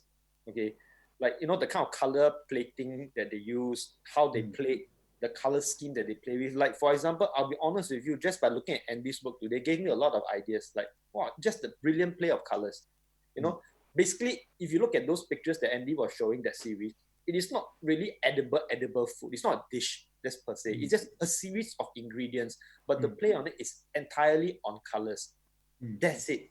That's the sheer brilliance of it. But these are the things that you can keep. And if you have a little folder of references, which I actually do know, because when I started after MasterChef and I needed to do all these things, I knew how to shoot food, but it's always a very commercial angle. It's always, like I said, McDonald's, KFC, and then the kind of paid campaign stuff. But then when I needed to do my own stuff, then I'm like, suddenly I become stupid, you know. All of a sudden, go back to school, and I'm like, shit, how? Because suddenly no stylist. You have suddenly no client. You can shoot whatever the heck you want. How? Where do I start? I got a lot of ideas. So I literally went and I follow a lot of food people. And there's a few channels that is like Epic Plating, for example, on IG. You know, they just basically curate a bunch of pictures that they always put every single day. You know? And then you just get inspired, screen grab them, store them. So one fine sunny day, you might just bring it back up. So by then, I'm sure after you look at it long enough, you will develop a certain sophistication in your taste of what is nice. Seem like fashion. You look at enough international fashion spread, you get a taste of what is nice. Simple as that. And then, you know, then you can play along with that. And unfortunately, if you don't have a stylist, what you can do is invest a little bit on plates. These don't have to be expensive. Daiso is designed by God to give you plates. It's sent by God himself, like, really. I Because they have love Daiso. the stone plate. I have it, the ceramic two stone plate. dollars. $2 there. If you go to Starbucks and buy that, it's like 29.95, on a good day there. But they're selling for $2. Yeah, and that small little bowl, a white bowl is a white bowl. It doesn't matter if it's porcelain, it's a white bowl.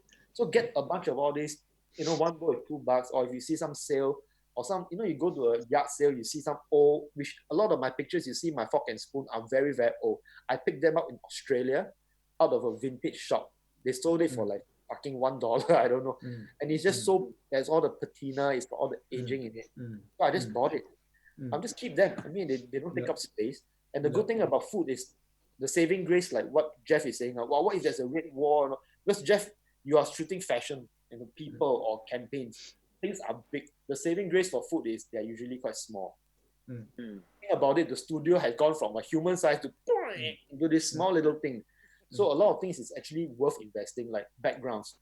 I have a bunch of background in my house. There's basically a card, I think Alex might have this kind of, it's like a piece of, I would say, like art card, but it's printed with marble.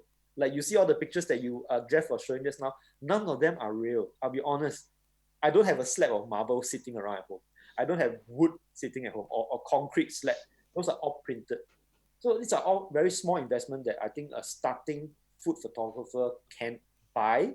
It is inexpensive. Like this marble, this is bullshit, man. I can take it out from under my chair now. It's just a piece of card. It's about A4 size. Like what Alex is saying, or A3, I think. And you can buy it from Taobao. And the best part is they come on both sides. So one side is marble, the other side is granite. And yeah. And this is just a piece of what do you call this? The laminate. Like those for makeup. Finish. And that this concrete is not even real. It's all done at home in my own house. I have all these things at home. So over time you will start to collect all these things, and that's what makes it fun. And then you can do whatever you want. And that cloth on the right, you see it's been repeated a few times. It's from IKEA. I'm cheap. Right. Awesome. I think, Gavin, I answered your question over there. So that's kind of cool. We've got another question from Jinam. How did you light up the Black Series? What challenges did you face, Andy? The Black Series. Okay. How did I light it? Simple. I just, of course, simple, but in yet, it's a one source light. Very simple softbox. A lot of tracing, a lot of linen has gone over the softbox to give it that sense of very soft quality, but in yet the highlight is there. A lot of black cards, a lot of white cards. Bounce light is very, very important. One source light is good, but you need to bounce the light and not rely on a Photoshop to create a shadow and all. So this is something that is, I would say, it's through years of experience that I can see shadow and light in this manner, that this Black Series was born. That when you see it, you see the highlights, you see and also the kind of props that I choose, like chopsticks. It's from Daiso, $2. But hey, $2, you see. But I saw the beauty of the colors. It's slightly bluish. It's not about how much you put into your props. It's about identifying what can work and what cannot work. A $200 chopstick might not even produce the same kind of tone, and so, like Aaron was saying, or Alex, when we travel, when we see things, we buy. It doesn't matter from anywhere. As it works, you know that you can keep in your collection, and that's very good. So back to the Black Series. The way I liked it is basically one softbox. I put a linen over my softbox, as in linen cloth. Yeah. This gives it a very soft light that goes through. It's a white linen cloth. Very nice, soft white linen cloth drips through the softbox. You will never get this kind of quality of light with tracing, because tracing sort of softens everything but don't give you the hard edge of the shadow. So this is what something I found out, and so this So is a little. so if I use a cotton fabric, cannot, must be linen.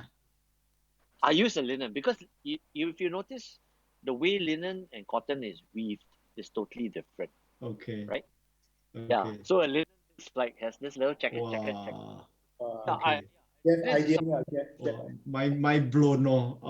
My mind blown. No. Whoa. Okay, cool. I'm learning something new. funny thing is that this is something that was thrown to me by a friend that likes sewing, Okay. because I every time when I'm gonna. she used a linen cloth, she puts up on the window, and the light comes through. It's very nice and soft. So she said, "Why don't you try this?" And she gave me a piece of linen to try it, and I put it on my softbox. And wow! And I applied this method for my Ben and Jerry's, the Hmm. Magnum. I Okay. just did. Yeah. Well, looks like I gotta go and make a 20 by 20 linen. Scream. If Pro Color see it, then Pro Color put one Pro Color word on it, then suddenly become very expensive. For photo, you mean? Sorry, Pro Photo, yeah. You know what I mean? Sometimes the simplest stuff works, right? Yeah. Okay, very cool. A question from Matthew. How long does it usually take to style and shoot per image? Anybody? Depending, on the job, actually. Really. It depends. Depending on the dish as well, right? Yeah. Yeah. Everything that you've seen so far that Jeff has shared about my work, or you see on my Instagram, but the Instagram is because those are kind of like a cooking story and all that stuff, right? To be honest, the shooting itself super blistering fast because, it's a very raw look. There's no clients. I like it as it is. It needs to look like you can eat it. It doesn't have to be over styled. But of course, this is because I'm the boss, right? I shoot for my own Instagram. I don't care. Sometimes when I go to a restaurant and I shoot the menu for a restaurant, it really depends on the clients, right? If the client has this idea of how they want things to be and they keep wanting like that, depends how precise. But some people are just, I like it as, like I said, it's as raw as it is, as rustic and as real as it is. But then, of course, if you have a client like McDonald's, then every sesame has to be in the right place. Like that one until tomorrow, the fellow literally McDonald's will send one whole carton of bun, then they will pick the right bun. Then they got to melt the cheese with the gun, right? The cheese is not nice. Throw next cheese, and then that one is 6 hours later, one burger come out. Correct. Yeah. So it depends so much. but it also depends on what kind of money that they are paying you. Right? I like that. Yeah. There's time involved, and there's also the amount of time you spend per shot. You need to know. Of course, if you do commercial, you need to know that this are actually this is a reality of it. There's 1 hour for this shot. There's 1 hour. Okay, we need to try to make the best out of it. We try to make the best. Of course, we try to do it the best we can for each shot. But of course, if you have somebody like a Ben and Jerry's or Magnum, for me, I can spend like 3 shots. I can spend 8 hours, 9 hours, 10 hours. In fact, I don't care because I need to make sure that this. But because, like Jeff said, there's many layers, many layers. People need to approve. You need to get this done. You need to get it done and make sure that this is correct. Yeah. Very cool. Joan and Donna would like to know what kind of camera and lens setup do you guys use for your shoots? I have to say Nikon lah. Okay, for Aaron, it's Nikon. Okay. I use a lot How of about the rest of you? 35. What lenses you use? 35. 35 primes. Yeah. 35. Okay. Okay, but why 35? Wouldn't you be using more of like a macro lens, like a 105 macro instead? I find this is my personal preference. I find anything more than 35 is a bit, depending on the shot, but because the way, like again, the way the styling of food is these days, you often want to see the plate. You want to see a bit on the outside of the plate, that means the surface and all that stuff. So if you have macro, or even a 50 mil, sometimes it's just a little bit too tight. I feel this is my personal preference. So and just to have enough space, to not have to climb so high. If you're doing a top shot, I think 35 is just nice to shoot a decent sized plate with the food and a bit of the countertop where you can put other styling elements in there, and it works nicely for me. For macro, if I really go like a 60 or even, I don't think 105 will ever make sense, but a 60, I just find it's too tight. But having said that, sometimes you might want to use that if you have really, really small stuff. But bear in mind, once you go that small, your depth of field is a problem, right? So it depends on how much you want, how deep you want to shoot also. So usually if I'm using my 35, I will not go anything more than 5.6. Because I think the thing about food is you like it to have this one point of focus, and then the surrounding sharp as crazy. The rest of the stuff in the back, just a little bit off. So most of the time it's 35, no higher than 5.6. That's interesting. That's cool. Alex? I agree with what Aaron has said. If I need to have a wide shot, I'll have to probably use a zoom lens between 24 to 70, because when I'm on site, I tend to work freehand because I need to so-called chase the time, and I need to complete to spend on doing the shots. So if I'm running and gunning at the same time, I'll probably have my 24-70. But my go-to lens is always the 100mm 2.8 from Canon, the one with the macro features. I like to use that because it tends to make my picture in a way, my preference. I like to compress that picture, and it kind of like give that nice feel to how the food looks and all that. I have even tried doing top shot down. I mean, yeah, I have to go really high up, but even to use a 100mm on a flat lay top shot, I have done that too. Yeah. Cool. Must bring Andy? ladder, bro. Huh? Yeah. Bring ladder. How about for you, Andy? I'm a Nikon and a Phase 1 user. So depending on kind of job and kind of angle that we are looking at. But these days, mostly I go with my Nikon DSLR. I'm just very happy with it, and I pair it up with my Capture One Pro. You can't tell whether, of course, if you can tell if you have a very, very keen eye to see what is Phase 1. Of course, like yourself, you know what is Phase 1, what is DSLR. But most of the time, I think when we do a shoot, when you look at the end of the image, it's the feel and look of it. Whether is it a Phase 1 or uh, or is a DSLR, it doesn't matter to me, especially for food. Yeah. For me, it's always the angle and the quality of light. Yeah. Yeah. And how about lenses? What kind of lenses is your go-to lens usually? 60mm macro Nikon, and I use a 35mm. It's a 35mm Nikon, but mine is not a fixed 35. I use a 17 to 35mm wide angle for flat lay. Because like what Alex said, use 100mm, my God, I don't have the ceiling to go up that high. Scaffold lah. Yeah, So, insurance are very important, and must have insurance that climb so high, we drop down how.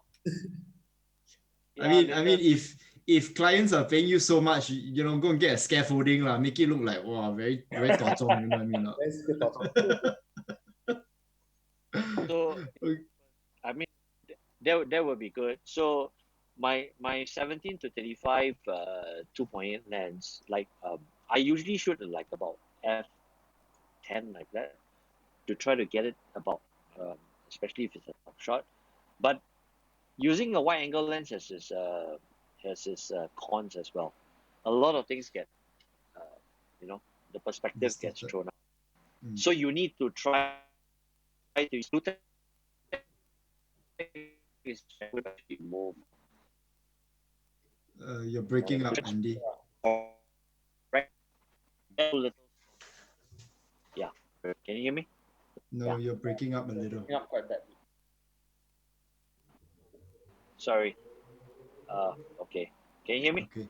Yeah, Yeah, maybe just repeat the last sentence. yeah. The last paragraph, the last, yeah. Okay. Using a wide angle lens has its cons as well. You get a lot of perspective distortion. So you need to use a lot of blue tack at the base of your food or your platings or whatever to try to correct the perspective. A Mm, lot of things get warped out. So we never, mm, if you do a top shot, try to do flat stuff. Never do wide angle with it. If you're doing a wide angle, try to do everything very flat. But if it's tall, then go use a 60 mm. mm. Okay, Mm. lovely. All right. It's already 10:25. Let's answer one or two more questions. I think we can finish off with one of these questions that goes, "Hi, may I know how food photographer charge usually?" Example per image per hour. Wow, this is very sensitive, this question. No comment, no comment. Shooting cameras or you're shooting for I think let's just give very broad based generalized you know costings. I guess it really depends, to be honest, Matthew. How photographers charge. Different photographers, different skill sets, different status. They all charge very differently. You know what I mean? So, but I would think on average, is there an average, guys? I think maybe also the other factor is also the client. Like, what is Mm, the release? If it's for a small little cafe, then it's got a cafe mm, price. If it's for mm, a big campaign, it's for the cover of a, like, like what Andy shoots, right? For ice cream that's going to end up on an advertisement, you mm. know, Magnum Yeah, it's or very end different. up on the Mm, packaging yeah. that's going to be worldwide. Then that's another price tag, all the Mm. royalties and all the stuff. So I think it's too general. Okay, then okay. I think I might have asked wrongly the question. I would say he's asking how food photographers charge usually by per image or per hour. Oh, it I can be go both by ways. half day or full day. Yeah, it can be both ways. You can go by day rate. I mean, for me, I normally work with my clients that I let them know what's my day rate. But then, of course, we will discuss and we will decide that, okay, within that day itself, how many Mhm, images can be covered. mhm, Like the one that is for my friends, the newly open restaurant that was done last year. We actually split it up into two separate days in order to cover the whole entire menu for the shoot. But then, of course, things like the spices that I was playing around, mugging around in the studio, that one is a test shoot. But then, yet again, if you're talking about time and effort, I was able to complete those in a half a day shoot. mm, Then, if you are talking about for smaller clients like the catering company or even for the Hainanese traditional biscuit, that shot itself, that one shot I took half day because I took my time to light it up because I have a certain direction that I wanted to fulfill and I wanted to make the shot looks nice and all that. And of course I did a couple of variation, but it's just mainly the one shot with that one look. For the Royal Catering one was in fact done in half a day. Yeah. So that's normally how I work on my day rates. Yeah. okay, okay. Andy, you have a say in this? Andy, your connection something. Andy, I think we lost you. Okay, let's keep Sorry. going. Don't. Oh, okay. He's back. Okay. Yeah, right. Mm. Andy? Yeah. Usually I would usually check with the client first. How many shots do you have to do, right? What kind of shots do you have to do in the studio? Or do I go over to you? Do you need a food stylist? Do you need not a food stylist? Do I help you or work with your chef? So depending again, hotel, F&B, private owners, um, yeah. So this will determine um, the number of shots. So you have to ask yourself, how many shots can you do a day? Just on the basic, half a day, just half a day by yourself without a food stylist. How many shots can you achieve? Let's say if the chef it's not competent. You just put the food for you there and you just do it yourself. So you need to take that as a base value and you calculate down. And of course, if the chef comes in, you will have more luxury. And of course, if you have a chef plus a stylist, you have even better luxury. So I would take always as a base value, like maybe say half a day or 4 hours. I would say maybe if I work by myself, I need to plate the thing, I need to do this. Maybe say about 6 shots, 5 to 6 shots, half a day. If they say they could just go and do it for manual and shoot on a white background and just place there and shoot there, of course you can. You have to see yourself how fast can you work, how is your workflow. So I would say again, this is very very dependent per Okay. shot, uh, or by half a day. You either give them, okay, your half day rate for this, and this is the number of shots you can do. Anything more than half a day will be prorated. But I it's think it's also based on you. You can be there for half a day and you charge for half a day or a full day, doesn't matter. But the chef, from that restaurant ends up being very slow, and then you can only do 3 dishes in 4 hours. You know what I mean, right? so. Then the onus is on them, isn't it? So actually, just to drop in for a quick, I think for those people who are trying to come up with a number for themselves, I think for a start, it would be a bit safer and more prudent to go by day rates, because sometimes, like what Jeff is saying, right, it's dependent on the chef also. Sekali the fella very slow, or maybe Yeah. certain dishes are a bit more difficult. Yeah. If you charge by per dish, then you sometimes shoot yourself on the foot, because the next Yes. dish that comes might be this dramatic thing, then the next one is just one cupcake. So it's like, how do you justify? So I think to be safer for a start, if some of these guys out here want to start food photography, I think it would be more prudent to give a day rate. And if you tell them right off the bat that if you exceed 4 hours, or if a half day, then how much you charge for OT and all that stuff lah. So safer lah. That also keeps people moving faster lah. It's not Yeah. people that OT, then you charge by per plate, they all Precisely. slowly. Yeah, they'll take their the time. cows come home, you're screwed, Yeah. man. Exactly. I mean, so yeah, I mean, guys, you need to be very strategic about how you can work, because for you it's very fast. It's 1/25th of a second, boom, you're done technically, right? Yeah. Especially for those menu shoots, it's almost a production line, right? It just comes in, you snap, go, come in, snap, go. So you can even churn 50 dishes, in 4 hours. That's if the 50 dishes are ready, right? Because it's just a production line. Same lighting, same placement, top shot, bam, go. So you have to figure all these things out before you can even come to a number or come to a conclusion. All right. Another question from Janam. Let's take this as the last question, perhaps. Yeah. When do you decide when to take top angle or regular angle, which is I would think 45 degree. Yeah. 45-ish. Yeah. And also, how much does the light placement affect the picture? If I can just say very quickly, if you notice, if everybody has been paying attention today all day, you know what you notice? The light is always on the opposite side of the camera, 45 degree to the opposite side of the camera. You're right. That's when you get the light accentuating the dishes, the food, the plates, and so on and so forth, because you're shooting into the shadow, you're shooting into the mid-tone. That's when you get rounding. That's when you get depth. That's when you get 3D. The minute the light is anywhere where your camera is, you are fucked, because food will become flat. So if you notice every single picture of theirs, the light more often than not is coming from opposite the camera, right? So that's something that I would say something you all need to be very mindful of, where you position yourself in relation to the light. But please do have your take, all three of you, on this question. Top angle or regular angle and light placement.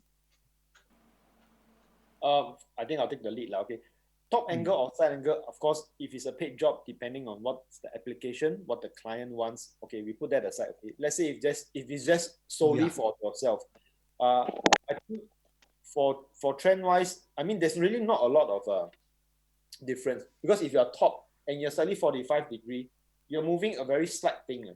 So there is really no harm in, if you are doing it just for yourself, to actually just do both, right? Just take one shot like that. Maybe it works the other way. But what Jeff has mentioned is completely true. Almost all the time, the light is behind the food. You are here, the food is here, the light is always behind it. All right. And like Jeff mentioned, it's just basically makes it more 3D, number one. Number two, food is full of texture.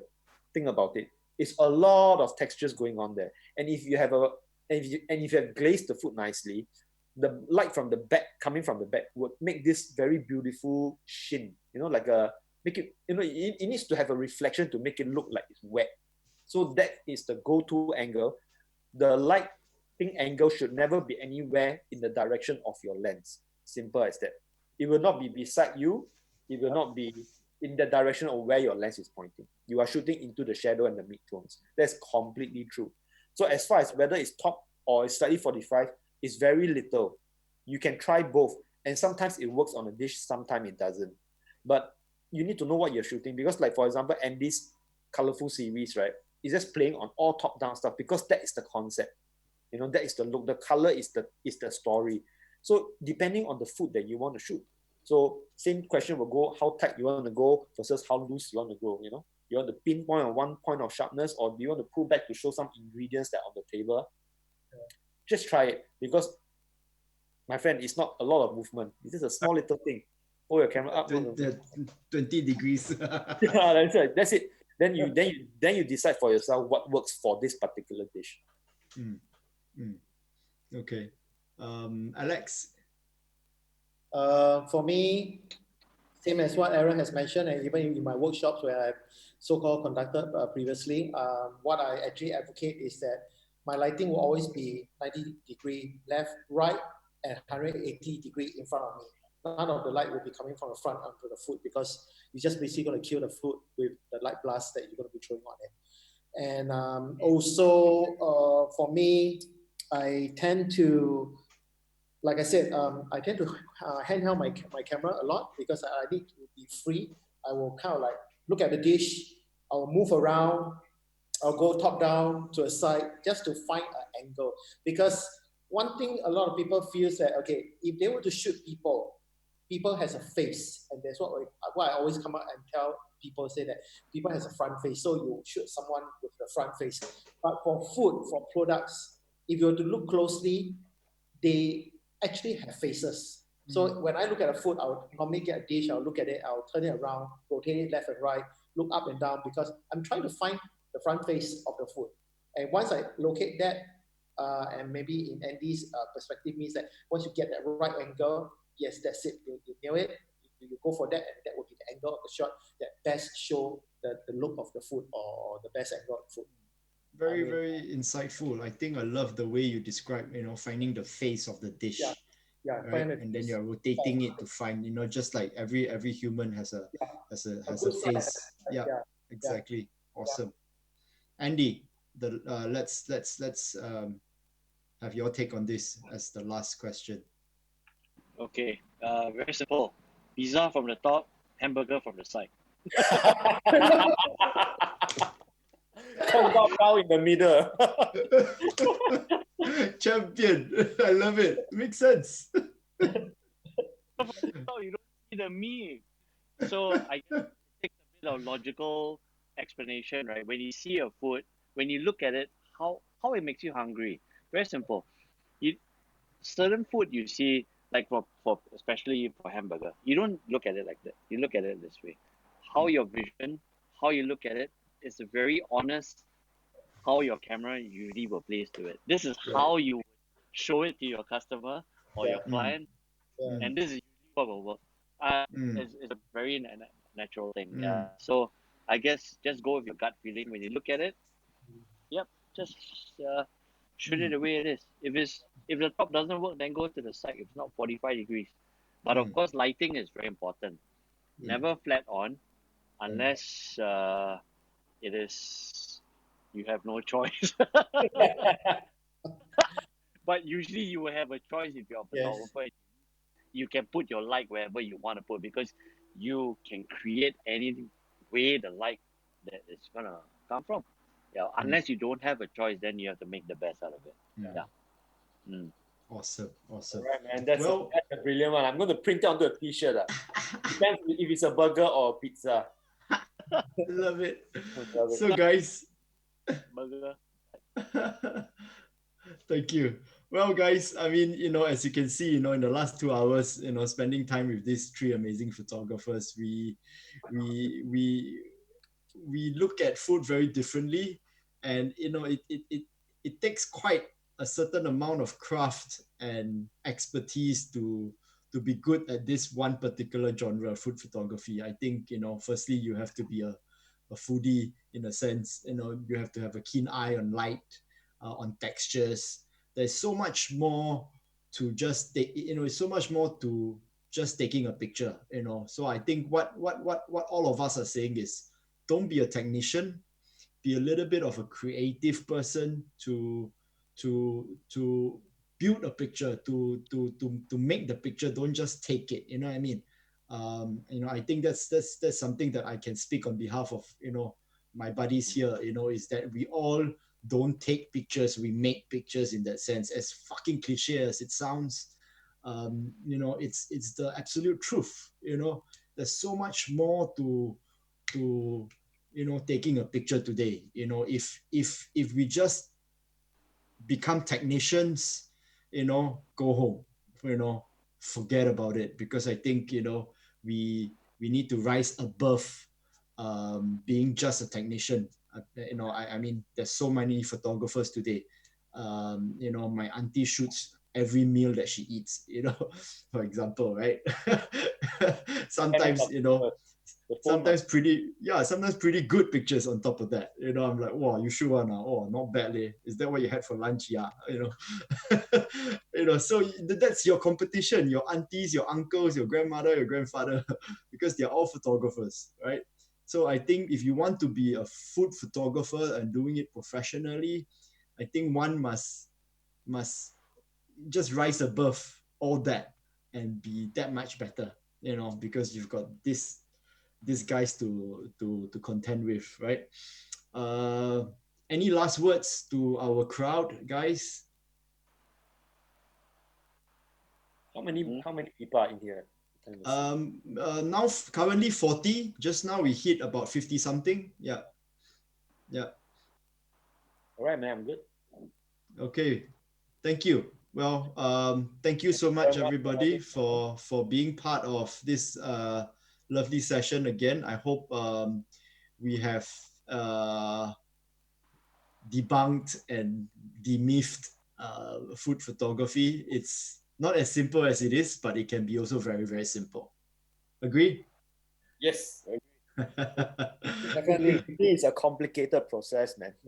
Yeah, but if you can make complicated look easy, win already, lor. Right? All right. Okay, man. Thank you, guys. Stay safe. Thank you for a lovely time. Yep. Everybody be well, stay safe. And this Friday, I'll be giving a talk on photographer psychology.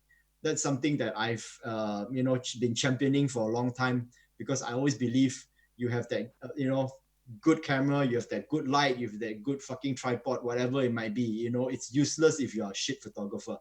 I think the photographer, should be the most important investment that you should make, and you should be the deciding factor into taking that picture. It's not how good a camera, how good a light you have. So I want to share with you a little bit about the psychology and the mind of a photographer, and how you can use that to become a very potent one at that. Yeah, so I hope to see you on Friday. And for the rest of you guys, in fact, you know what, guys? I'm going to do this. I have this challenge that I forgot I need to put up. 1 second, okay? Can I share screen? Sorry. Cool, hang on. I'm going to share my screen. I'm going to shout out a little bit on the cleanup challenge, right? Okay, I have a cleanup challenge. I'm going to pick the winner. Okay, we have some submissions here. We've got a couple of submissions. We've got 7 submissions that I issued last week. Okay, this image on the left, this is the reference image that I challenged some of you to do.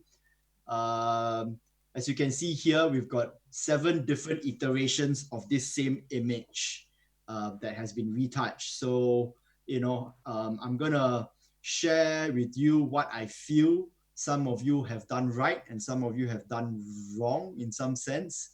Or not say done wrong, but done differently, because my challenge to you was to do it closest to my picture, right? So here, this is the picture that I did, right? Okay. Some of you, like for example here, Lionel, you've done it really, really well. But perhaps I think, in a sense, if you look at your image in general, I think you overcooked certain highlights. It became a little bit too broad. But overall, I think it's nice and clean. Pretty well done. Your whites is a bit too white compared to mine. Mine is a tad less white, for example. Right here we have Nicholas Ng. I think you overbaked the color in a sense. Perhaps maybe we can contribute it to color balance of your screen. But I know I see a little bit of a tan look, whereas mine is a little bit fairer and not so reddish, for example, right? And I also noticed the cleanup is a little bit patchy on the skin, right? So yeah, that's something maybe you can improve on. Here we have Abel. Abel here, same, very nice, very clean. I think very controlled in terms of the dodging and burning. That's kind of nice, but also getting a little bit cooked, but just almost enough, right? The whites maybe a little bit too white over here. Here we have Stephanie, who is actually a professional retoucher, and she did really, really well. I mean, the skin is so clean and beautiful, but I think her screen is color balanced differently to mine. So I think she might have graded it based on her screen. So colors are looking quite different from mine, for example. Very, very cooked, but very good skin, I must say. Very, very good skin. But then again, she's a professional retoucher. I noticed she's the same retoucher that retouched your Magnum ice cream, didn't she, Andy? Yes, sorry. Yeah, super. Okay, here we have Debbie, who is very restrained in terms of the way she controlled her retouching in terms of dodging and burning. Pretty clean on the skin, I think. Yeah, quite a good job actually. And all in all, I think she did pretty well in terms of being pretty close to mine. Grace here got a little bit heavy-handed with the shading, right? The blacks are a little bit too heavy, for example. So perhaps maybe you might want to look into finessing your dodging and burning, for example. Siu Hun, yeah, Siu Hun here, very controlled as well. Lovely, good cleanup. A little bit patchy on certain places, I think, but I think overall pretty nice, pretty clean. Very controlled on the background as well. Your dodging and burning could be a little bit sharper. I think overall there, it's a bit flat. So yeah, I think everybody did really well. It's, to be honest, it's a little bit hard for me to choose. In terms of it being closest to mine, so to speak. But I think if I have to choose, I would think this image here, Debbie, would be almost the one that has the most restraint, but yet has done the most in terms of dodging and burning, in terms of the balance of it. So yeah, I would think Debbie is the winner. Yeah. So I'm going to reach out to you, Debbie. 45 minutes one-on-one with me. All right. Cool. Alrighty. Thank you. So thanks, guys. I'll see you again on Friday. Now time to cook Maggie and eat. Hungry. All right, man. Maggie. Talk about food. Hi, for me, I'm going to bed. Good night. Okay, have a good time, man. Okay, guys. Thanks for Good night, everything. everybody. Thanks, boys. Thank you so much. Let's do this in person soon, okay? Thank you, Andy. Thank you, Aaron. Cheers, All right, bro. cheers, buddy. Talk soon. All right. Bye.